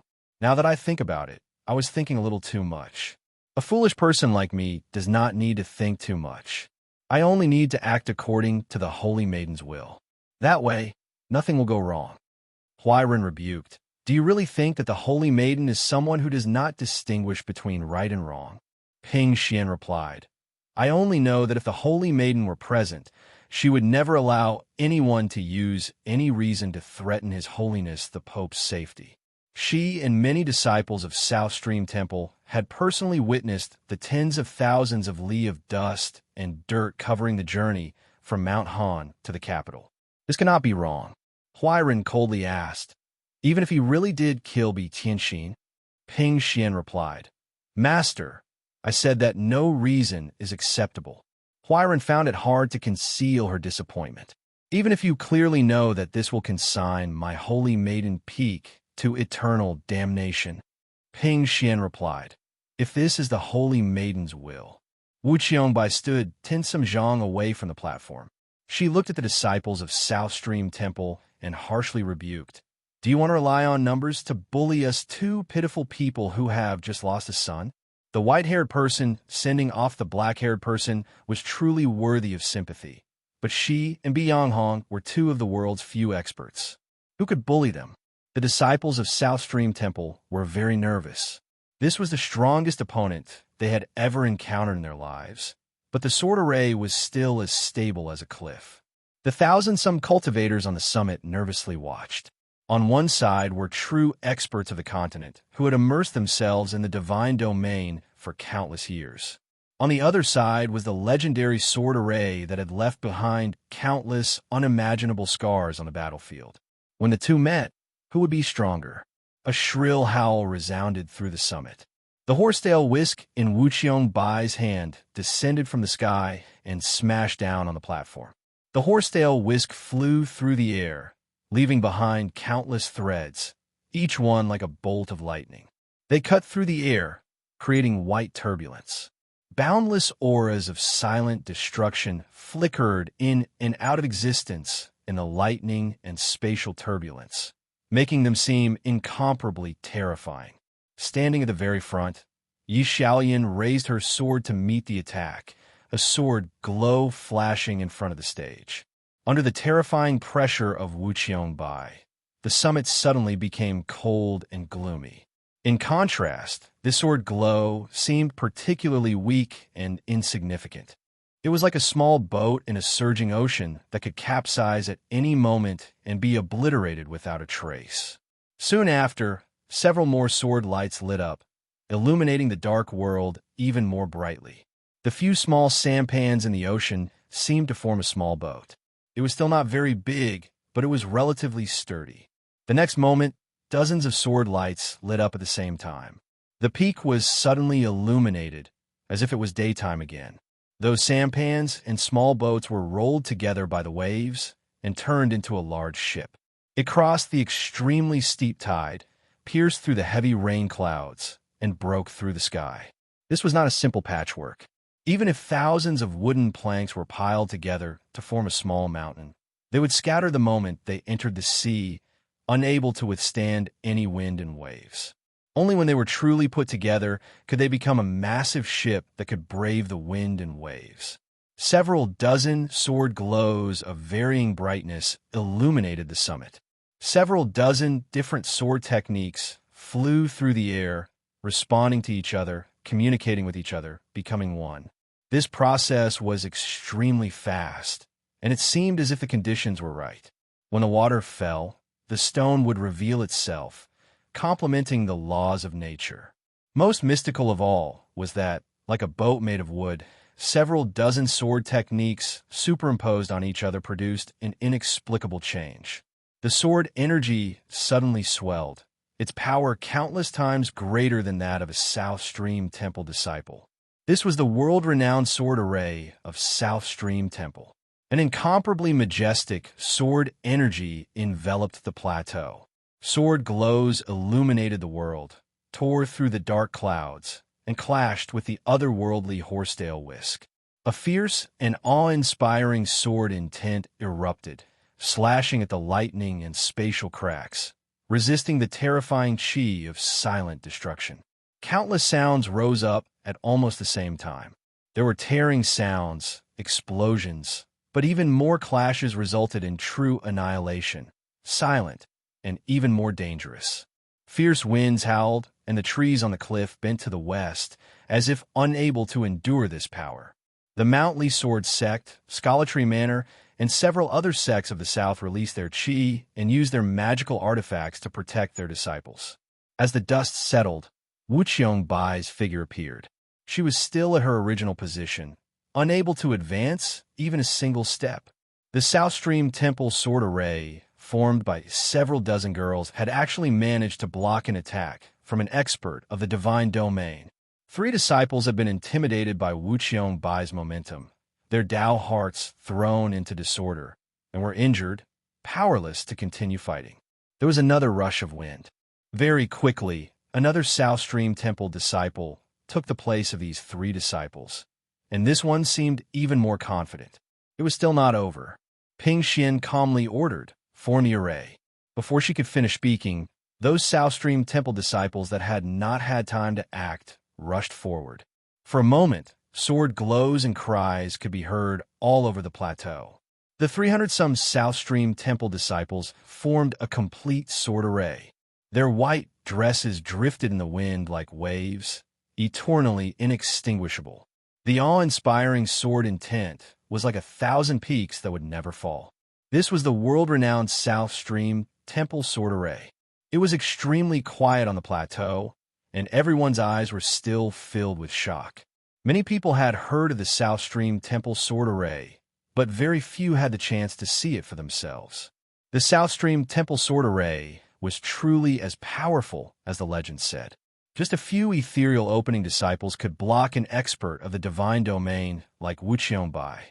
Wuqiong Bai's face was brimming with ruthlessness. She knew of the power of the South Stream Temple sword array. It was rumored that 1,000 years ago, when Zhou Dufu, the strongest expert under the starry sky, charged in a Holy Maiden Peak, he had spent no small amount of time to break the South Stream Temple sword array. Although she still had many techniques that she had not used, she could not be stronger than Zhou Dufu. However, no matter how powerful the South Stream Temple sword array was, it could not stop her, because she wanted to avenge her most beloved son. Today, she had to kill Chun Changsheng. Just when she was prepared to charge the South Stream Temple sword array again, the situation changed. This prince believes that the most appropriate thing to do now is to have Zhu Sha quickly appear and explain what happened that day. Whether it was a misunderstanding or not, there will naturally be a conclusion. The Prince of Xiang stood up from his chair, adjusted the bright yellow belt around his waist, and took 2 deep breaths. He looked at Qin Changsheng on the platform and smiled. Everyone knows that His Holiness, the Pope, has a connection with the Protectors, so it should not be difficult to notify her. Moreover, the Black Frost Dragon can instantly travel 1,000 li, so no matter where she is on the continent, she should be able to return today. If His Holiness, the Pope, feels that this prince's proposal is not bad, then there is no harm in everyone drinking a few cups of tea and waiting for her to return. Biang Hong was quiet for a few moments, then said, "Okay." Wuqiong Bai naturally did not want this. Her face was brimming with anger, but she ultimately said nothing. Everyone turned to Chun Changsheng. In their view, there was nothing wrong with the Prince of Xiang's proposal. It truly was a prudent statement. But perhaps the Pope was worried about the Black Dragon's safety and was unwilling to summon her back, or perhaps did not dare to summon her. Qin Changsheng was quiet for a few moments, then said, "I will not summon her back." The crowd fell into an uproar. The Prince of Xiang's smile faded as he indifferently said, "Then this prince truly cannot support your holiness." To not support was to oppose. He could not say it explicitly, but his attitude was clear. This was his attitude, and it could also be understood as the imperial court's attitude. While the Prince of Xiang's voice was still echoing over the plateau, many people had already begun to slowly stand up. These people were experts of the imperial court, several blue-clothed Taoists from Luoyang's monastery of Eternal Spring, and experts from sects and sects that had long since submitted to the imperial court. There were already several hundred of them. The most conspicuous of them all was the divine general that had been sitting next to the Prince of Xiang this entire time. This divine general had said nothing from start to finish, his expression indifferent, but he had attracted the attention of many people. This was because he had a very distinctive appearance. His eyebrows seemed to have been dyed, as white as snow, and chilled all who saw them. It was precisely because of his unique appearance that many people had recognized him. The White Tiger Divine General, peak star condensation cultivator, ranked second in the world among the divine generals. Chapter 895. The imperial court had made its stance clear. The hundreds of cultivators who had stood up with the White Tiger Divine General were also showing their attitude and a very practical deterrence. The crowd became a little chaotic. Many sects looked around at their fellow Taoists, wanting to know what they would choose. Qin Changsheng looked at this scene and remained silent. No one knew what he was thinking. Hu 32 also felt that it would be best if the Pope could summon back the Black Dragon Protector and explain this matter. But for some reason, the Pope insisted on not doing this. He walked to Qin Changsheng's side and softly said, "While the South Stream Temple Sword Array can protect us for a while, Your Holiness should summon Nank and escape." Qin Changsheng remained silent. He did not expect that the warning he had sensed yesterday at the stone wall of Holy Maiden Peak was actually directed at him. This plot was indeed terrifying. At least up until now, there were no obvious loopholes. He could already see very clearly that this plot was not just be Tianxin's death, but something even deeper. First of all, that person had used the closing of South Stream Temple to successfully throw his mind into disorder, causing him to take the risk of advancing alone, which was why he had fallen into a tight encirclement today. Otherwise, if it had been like in Wenshui City, he would have brought several thousand orthodoxy cavalry with him, and even had Linghai Jiwang and Enlin, two prefects of the orthodoxy, with precious treasures at his side. What did he have to fear? Then that person used the Black Frost Dragon's deep freeze dragon breath to kill Bi Tianxin, causing Bi Yanghong and Wu Qiong to firmly believe that the true culprit was the Black Dragon. And that person knew beforehand that he could not summon Jiji to confront her, allowing Bi Yanghong and Wu Qiong to confirm that he was the instigator of this murder, thus leading to the current situation. Only experts of the divine domain like Bi Yanghong and Wu Qiong, grieving over the loss of their sons, would dare to attack the Pope. Only in this sort of situation could the Prince of Xiang and the imperial court find a sufficient excuse to make many people dare to show hostility and surround them. Yes, it wasn't that Qin Changsheng didn't want to summon ZZ to the scene for a confrontation, but he couldn't summon her now. The moment Bi Yanghong extended his right hand and showed him the shattered bones that still contained the deep freeze dragon breath, he had already sent a message through his soul. But as soon as he left, he disappeared. Based on his previous plan and calculations of the journey, Jiji should be in White Emperor City at this time and should not be in any danger. But in that moment, he could only sense that she was still alive, but he could not contact her, much less have her come to Holy Maiden Peak. It was obvious that the other party had made extremely meticulous arrangements in advance, and it could even be said that they had calculated everything clearly. Who was that person? Qin Changsheng looked at the Prince of Xiang, the White Tiger Divine General, the blue-clothed Taoists, and the experts of the imperial court. He thought to himself, even if the instigator is not my master assuredly knows of this matter and is deeply involved. But, Master, do you really want me to die so badly? Do you still want me to die?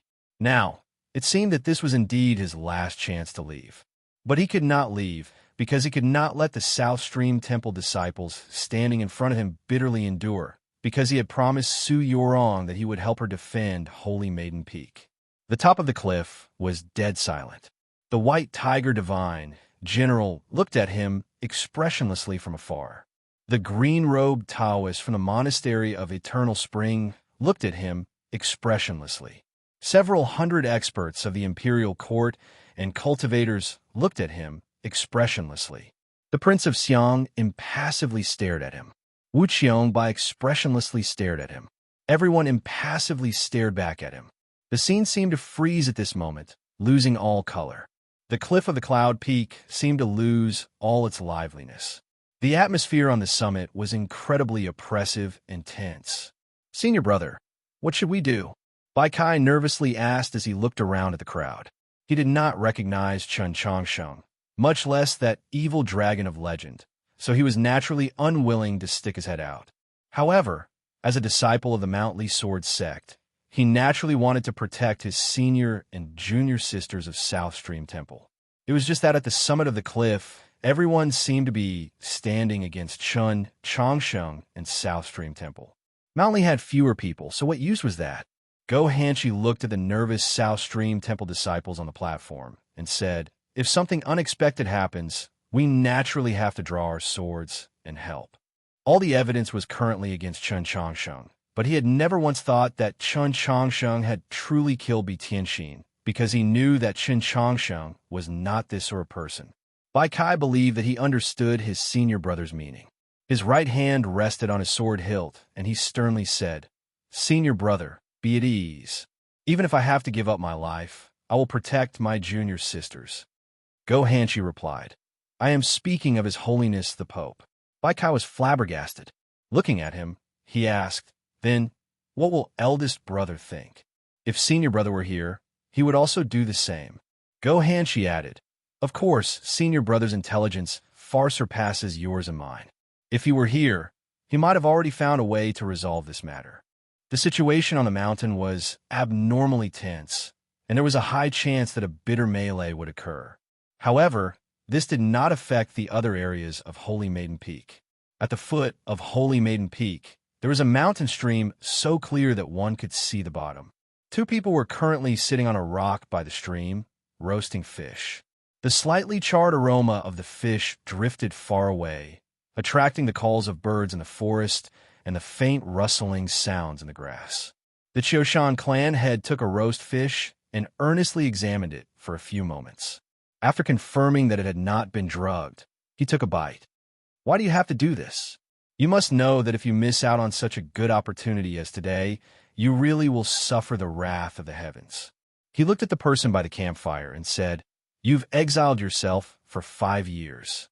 If you don't do anything and allow the situation to develop like this, the world will only know of Su Yu Rong and Qin Changsheng. How would they remember your name? Qiushan Jun." The man roasting fish was Qiushan Jun, Sloping Cliff Horse Farms Luobu. After leaving Wenshui City, he returned to Mount Li. Under the intense request of his junior sister, he had finally shaved off all his beard, revealing his true appearance. It was very difficult to describe Qiushan Jun's appearance. In short, every time the Qiushan clan head saw Qiushan Jun's proud appearance, he would feel somewhat apprehensive. How could his son be so handsome? Qiushan Jun took down the second roast fish and took a delightful bite. Indistinctly, he said, "It's not like I live to be remembered by others." The Qiushan clan head grumpily asked, "Then go into seclusion. What are you doing here?" Qiushan Jun smiled, but said nothing. Seeing him like this, the Qiushan clan head became even more angry, saying, "If I hadn't specifically come to stop you, you would probably already be on the mountain." Qiushan Jun replied, "It's probably very lively on the mountain right now, so I just wanted to go take a look." The Qiushan clan head resentfully said, "Do you think you can fool your father with these words? You just want to help Chun Changxing break out of his trap. You really don't know how someone as selfish and cunning as me, a person with bad intentions all over his body, could have given birth to such a warm-hearted and virtuous fellow like you." Qiushan Jun couldn't help but laugh. "Lord Father, your words are truly interesting." The Qiushan clan head angrily said, "Don't worry about whether it's interesting or not. Just tell me if I'm right or not." "Correct. I truly did intend to go up the mountain to break out of this trap," Qiushan Jun said, "because I felt that the person who set this trap was insulting my intelligence." Chapter 896. The head of the Qiushan clan was somewhat shocked. He asked, "Although I don't know who set up this trap, I do know how this matter has anything to do with you." Qiushan Jun placed the roasted fish on the rock and very seriously explained, "Sir, if this trap succeeds, Doesn't that mean Chen Chongsheng is very stupid? The head of the Qiushan clan said, Chen Chongsheng might have some talent in the path of the sword, cultivation, and knowledge, but in terms of intelligence, he's not even worthy of carrying your shoes. Qiushan Jun somewhat helplessly said, I'm not planning on going up the mountain, so you don't need to think about using these methods to stall for time. The head of the Qiushan clan beamed and said, Stupid. This was still an answer to the previous question. Qiushan Jun said, Everyone knows that Yurong likes Chen Chongsheng very much. If Chen Chongsheng really is a crude and stupid guy, then wouldn't Yurong also seem very stupid? The head of the Qiushan clan thought it over, then said, This kind of deduction doesn't have much logic, but it doesn't stop some people from really thinking this way. Qiushan Jun said, Then it's settled. If Yurong is very stupid, then as someone who likes her, isn't I even more stupid? The head of the Qiushan clan was speechless. He said, Even if you want to help Chen Chongsheng break out of this trap, you don't have any proof. Are you going to use up your own reputation like you did in Wenshui City? It's not easy to raise a reputation. You can't casually throw it away on these small matters, not to mention that guy is your opponent. Qiushan Jun laughed and said nothing more, beginning to focus on eating the roasted fish. At the peak of Holy Maiden Peak, clear light shone. A light breeze rustled the ivy on the stone walls, causing it to rustle. Then, a lot of rustling sounds came from the dense forest. Countless spirit beasts popped their heads out from the underbrush and pine needles. They opened their black eyes and looked at the direction of the stone wall. It seemed as if they knew that something big was about to happen. Countless rare birds flew over from the thousands of green mountains of the Luo Mei mountain range. They flew around the peak of the mountain, forming a beautiful ribbon. In the depths of the cave on the other side of the stone wall, the crystal stones that were spread on the ground like grains of sand were still shining with a dazzling luster. The flatbed that was carved from a piece of cold jade was even more eye-catching than the crystal stones on the ground. But what truly attracted everyone's attention was the beautiful woman sitting cross-legged on the jade bed. Su Yurong was meditating with her eyes closed. Her skin was as white as snow, so delicate that it seemed as if it could be broken by the wind. Under the reflection of the crystal pearls in the cave, her skin seemed to be transparent. Her slender eyelashes quietly rested on them, just like the first few green leaves of the camphor trees between the peaks and cliffs, extremely beautiful. She didn't know what specific moment it was. It should have been when the breeze brushed against the green vines outside the stone wall. Her slender eyelashes seemed to also be brushed, and she gently blinked. Then she woke up. When she first woke up, her pair of moving eyes still had some remnant emotions, looking as innocent and naive as a child. Time flowed through her mind and body like water, and the slight feeling of loss in her eyes gradually faded, returning to her usual indifference and calmness. She was like a mountain forest that had been washed by the drizzle of the Qingming festival, brimming with a sense of freshness. As long as one glanced at it, it seemed as if they would never want to leave. Her gaze fell on the faded star plate in front of her. The complicated paths of the stars on the faded star plate began to revolve on their own, noiselessly combining and dispersing. In a very short period of time, over 30 different star diagrams had been drawn up, and the sea of stars that they ultimately pointed towards was vast, mysterious, and dangerous. Her expression became grave, and she looked towards a pot of flowers to her right.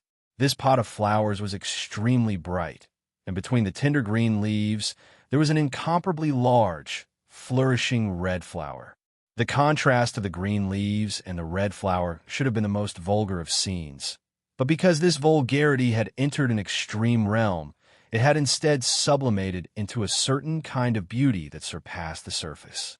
It even concealed some laws of the world, causing one to be moved. Great vulgarity was not necessarily great elegance, and there were many times when it was impossible to become great elegance. If it could be achieved, then perhaps it could be said, the great Tao was not far away. As she gazed at this pot of green leaves and red flowers, Su Yurong felt rather complex emotions. After a while, all her emotions vanished, leaving behind only indifference and calmness. This was true firmness and unwavering resolve. It was just that she could not help but feel some regret. She smiled and said, "It is a pity that it was not at its peak." The temple was not closed to observe the ceremony at Holy Maiden Peak, but at a plateau 10-some li away. While Qiushan Jun was roasting fish, and Su Yurong was appreciating the flowers and comprehending the Tao, Qin Changxing was facing an extremely dangerous trial. Currently, everyone believed that Jiji had killed Bi Tianxin. He naturally knew that this was not the case, but he had no evidence, and there was no way for Jiji to appear and confront her. Thus, in the view of many people, he had a guilty conscience, and this could even directly prove that he was the true instigator of that murder in the River Gorge. The disciples of South Stream Temple formed a sword array and stood in front of him. It was believed that there were still some people who were willing to support him, like Go Hanshi and the disciples of the Mountly Sword Sect, like Scholatry Manor. But compared to the power of the imperial court represented by the Prince of Xiang and those sects and monasteries that only obeyed the orders of the imperial court, these people were truly too few in number. Crucially, his opponents this time were Bi Yanghong and Wu Qiongbai, two experts of the divine domain. Moreover, they were so deeply grieved by the loss of their sons that they simply did not care about his identity. How could Qin Changxing resolve this situation? Did he really have to rely on the South Stream Temple sword array to block and then use the chaos to escape? It had to be known that no matter how powerful the South Stream Temple sword array was, it could not simultaneously block these true experts for too long, let alone the fact that they had so many enemies today. Everyone wanted to know what choice he would make, their minds constantly speculating. But the choice he made still exceeded everyone's expectations. Qin Changxing looked at Bi Yanghong and said, "I understand that all the evidence points against me and Zhu Sha, but I naturally know that this matter was not done by her, much less done by me. However, I am willing to leave it, sir. Until the truth of this matter has been ascertained, I will continue to follow you." Many people were so shocked by these words that they were speechless. Following him was naturally not a simple action. It meant that he had given up all resistance and placed his life completely in Bi Yanghong's hands. To the Pope, this was naturally an enormous humiliation. More importantly, what if Yanghong killed him? The Archbishop of the Southern Taoist Church suddenly paled and said in a trembling voice, "Your Holiness, absolutely not." Ping Xian and a few other disciples of South Stream Temple were flabbergasted, thinking, how can this be allowed? Hu 32 also expressed his disapproval. As an archbishop, he could not allow the Pope's safety to be in the hands of others. Tang 36 and Go Hanshi, on the other hand, remained silent, pensive. The people present who understood Qin Changxing the most were Tang 36 and Go Hanshi. They knew that Qin Changxing would not allow Holy Maiden Peak to flow with rivers of blood and countless casualties for the sake of his own safety. Thus, this was the only way to resolve this matter. But no one knew whether placing themselves in Bi Yanghong's hands was a successful risk or a foolish gamble. Bi Yanghong had a composed personality and a noble and unsullied character, but he was still a father. Would the pain of losing his son make him do something crazy? Chapter 897. The plateau gradually fell silent. Everyone turned to Bi Yanghong, wanting to know if he would accept Qin Changxing's condition. Logically speaking, there was no reason for Bi Yanghong not to accept, as there was no harm to him. Bi Yanghong calmly asked Qin Changxing, "You are so sure that I will not kill you on the spot?" Qin Changxing calmly replied, "If Senior does not want the true culprit to escape, you will naturally not kill me." Wu Qiongbai harshly retorted, "Stop trying to be mysterious. I won't believe a scoundrel like you. As long as you dare to walk out from behind the sword array, I will definitely slap you to death." Qin Changxing ignored her, only calmly gazed at Bi Yanghong, waiting for his reply. Bi Yanghong was quiet for a very long time, apparently somewhat moved. The plateau was extremely quiet. No one had expected Qin Changxing to use this method to break out of this seemingly hopeless trap. His method seemed simple, but it was actually an unimaginable frankness and fearlessness. Only the most intelligent and courageous could use it. But there were some people who would not allow this to happen, like the instigator of this scheme or the participants in this scheme. The Prince of Xiang stood on the distant cliff, his hands held behind his back as he watched the activity in front of the platform. A hint of wariness appeared in his eyes as he lightly took a step forward. To many people, this was a very unremarkable step. Perhaps it was just the prince's urgent desire to know Byung Hong's answer. But to some people, this small step was a clear signal, signifying that the current situation needed to take another large step forward. With a howl, a gust of wind blew down the cliff, breaking through the array, causing the trees to sway and dust to rise. The White Tiger Divine General raised his right foot and walked forward. His boot landed on the ground, shattering the gray stone and creating a spiderweb of cracks. He broke through the dust and arrived several hundred zhang away. This step was truly very large. His eyes were pitch black like abysses, a cold and fierce qi shrouding his entire body. He raised his spear and thrust it at the South Stream Temple Sword Array. As the current second-ranked Divine General, although he was not at Shuesh Xingchuan's level, he was already sufficiently terrifying. A straight path appeared in the air where the spear had pointed.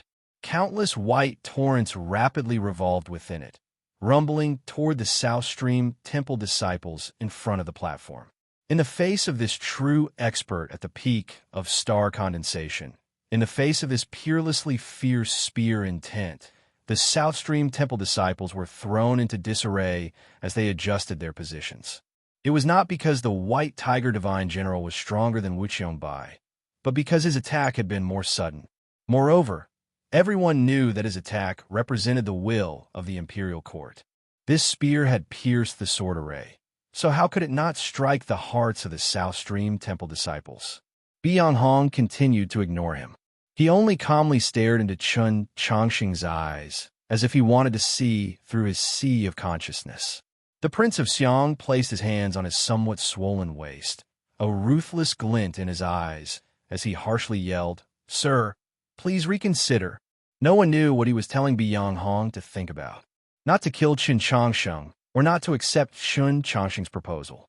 But everyone on the plateau could hear his voice, because it was incredibly grand, like the toll of a bell. This was especially true for the people near the platform. The Mount Li Sword Sect disciples and Scholarly Manor scholars with weaker cultivations instantly paled, their hearts vexed. The South Stream Temple disciples within the sword array felt like 5 claps of thunder had exploded in their ears. Their Dao hearts were thrown into disarray, and even the hands gripping their swords began to tremble. The blazing sun style. The great sound arrived. The White Tiger Divine General spear was fiercely pressing down, and the Prince of Xiang was using the secret technique of the Imperial clan to pressure it. The South Stream Temple sword array felt a terrifying pressure. But if this was all, the South Stream Temple disciples could still hold on, could still tightly guard Chun Chongsheng behind them. This was because the White Tiger Divine General and the Prince of Xiang had not truly attacked, only relying on spear energy and the blazing sun style to attack from a distance. This was not enough to break this famous sword array. But the South Stream Temple disciples had not expected, nor had Qin Changsheng, that the moment the sword array stabilized, 2 things happened. The Prince of Xiang's great sound of the blazing sun suddenly vanished, not even the lingering sound that should have been there. He silently smiled, as if he had not spoken at all. The White Tiger Divine General spear energy also abruptly vanished. The spear fell back to the ground as if it had never attacked. The South Stream Temple sword array was currently circulating the energy of the Zhun Star, its awe-inspiring sword energy rising. Just when it was about to attack, it suddenly realized that its opponent had vanished, causing its circulation to pause. At this moment, a smoke-like figure rushed in from the back of the sword array. This person was Huaibai. The sturdiest and most defensive cities in the world were usually breached from the inside. No one had expected that the most senior martial grand aunt of South Stream Temple would work with outsiders to break her own sect's sword array. Even Huai Ren and Huai Shu appeared rather perplexed, thinking, Could it be that junior sister is not willing to see her own disciples fight for the Lee Palace, so she has resorted to this method? If an enemy could break the sword array by forcing their way in, then the South Stream Temple sword array would not have enjoyed such a reputation in the world. If someone attempted to break the sword array from the inside, they would instead encounter the sword array's greatest killing move. Just like now, Huaibai had borrowed the Prince of Xiang, and the White Tiger Divine Generals helped to infiltrate the sword array. As long as the sword array was activated, the awe-inspiring sword chi that enveloped the plateau would only need a few exchanges to kill her. But some of the disciples in the sword array were Huaibai's martial nephews. Some were her true disciples, and even more were her grand disciples. How could they try to kill her? The disciples appeared panicked, not knowing how to respond. If they attacked with all their strength, would they not kill their martial grandaunt or martial ancestor? The South Stream Temple disciples did not know what to do, but Huaibai was fearless. Her attacks were like lightning, her fingers falling like mountains. In a few seconds, she had injured several disciples and seized the swords of some disciples. She transformed them into streams of light and threw them down the cliff. Without a sword in hand, how could a sword array be formed? The world-shaking sword array of South Stream Temple was thrown into chaos, a massive gap appearing in its center. Standing in the center of the plateau, Wu Qiongbai once more saw Chen Changsheng behind the sword array. Her hatred rose once more, and her rage blazed. How could she let go of such a good chance? She paid even less attention to Chen Changsheng's previous words. She flew through the air, her horsetail whisk stirring up a dreadful and silent wave of cold as it swatted at Chen Changsheng. Dog thief, hand over your life. How could one directly block the full-powered attack of an expert of the divine domain? There was no answer to this question. Whether it was Wang Pe in Xuanyang City or that night in the snowy mountains, he had seemed to be able to resist a divine domain expert with his mortal body, but that had all been because of other reasons. For example, Zhu Luo had not used his full strength against Wang Pe, or the demon lord had been heavily injured and was no longer at 1/10 of his peak strength. Today was different. Wu Qiongbai was not injured. In order to avenge her son, her fighting spirit was at its strongest. It could even be said that this was the strongest attack of her life. Chen Changsheng still had countless tricks up his sleeve, countless treasures, and countless helpers. But at this moment, all of them were useless.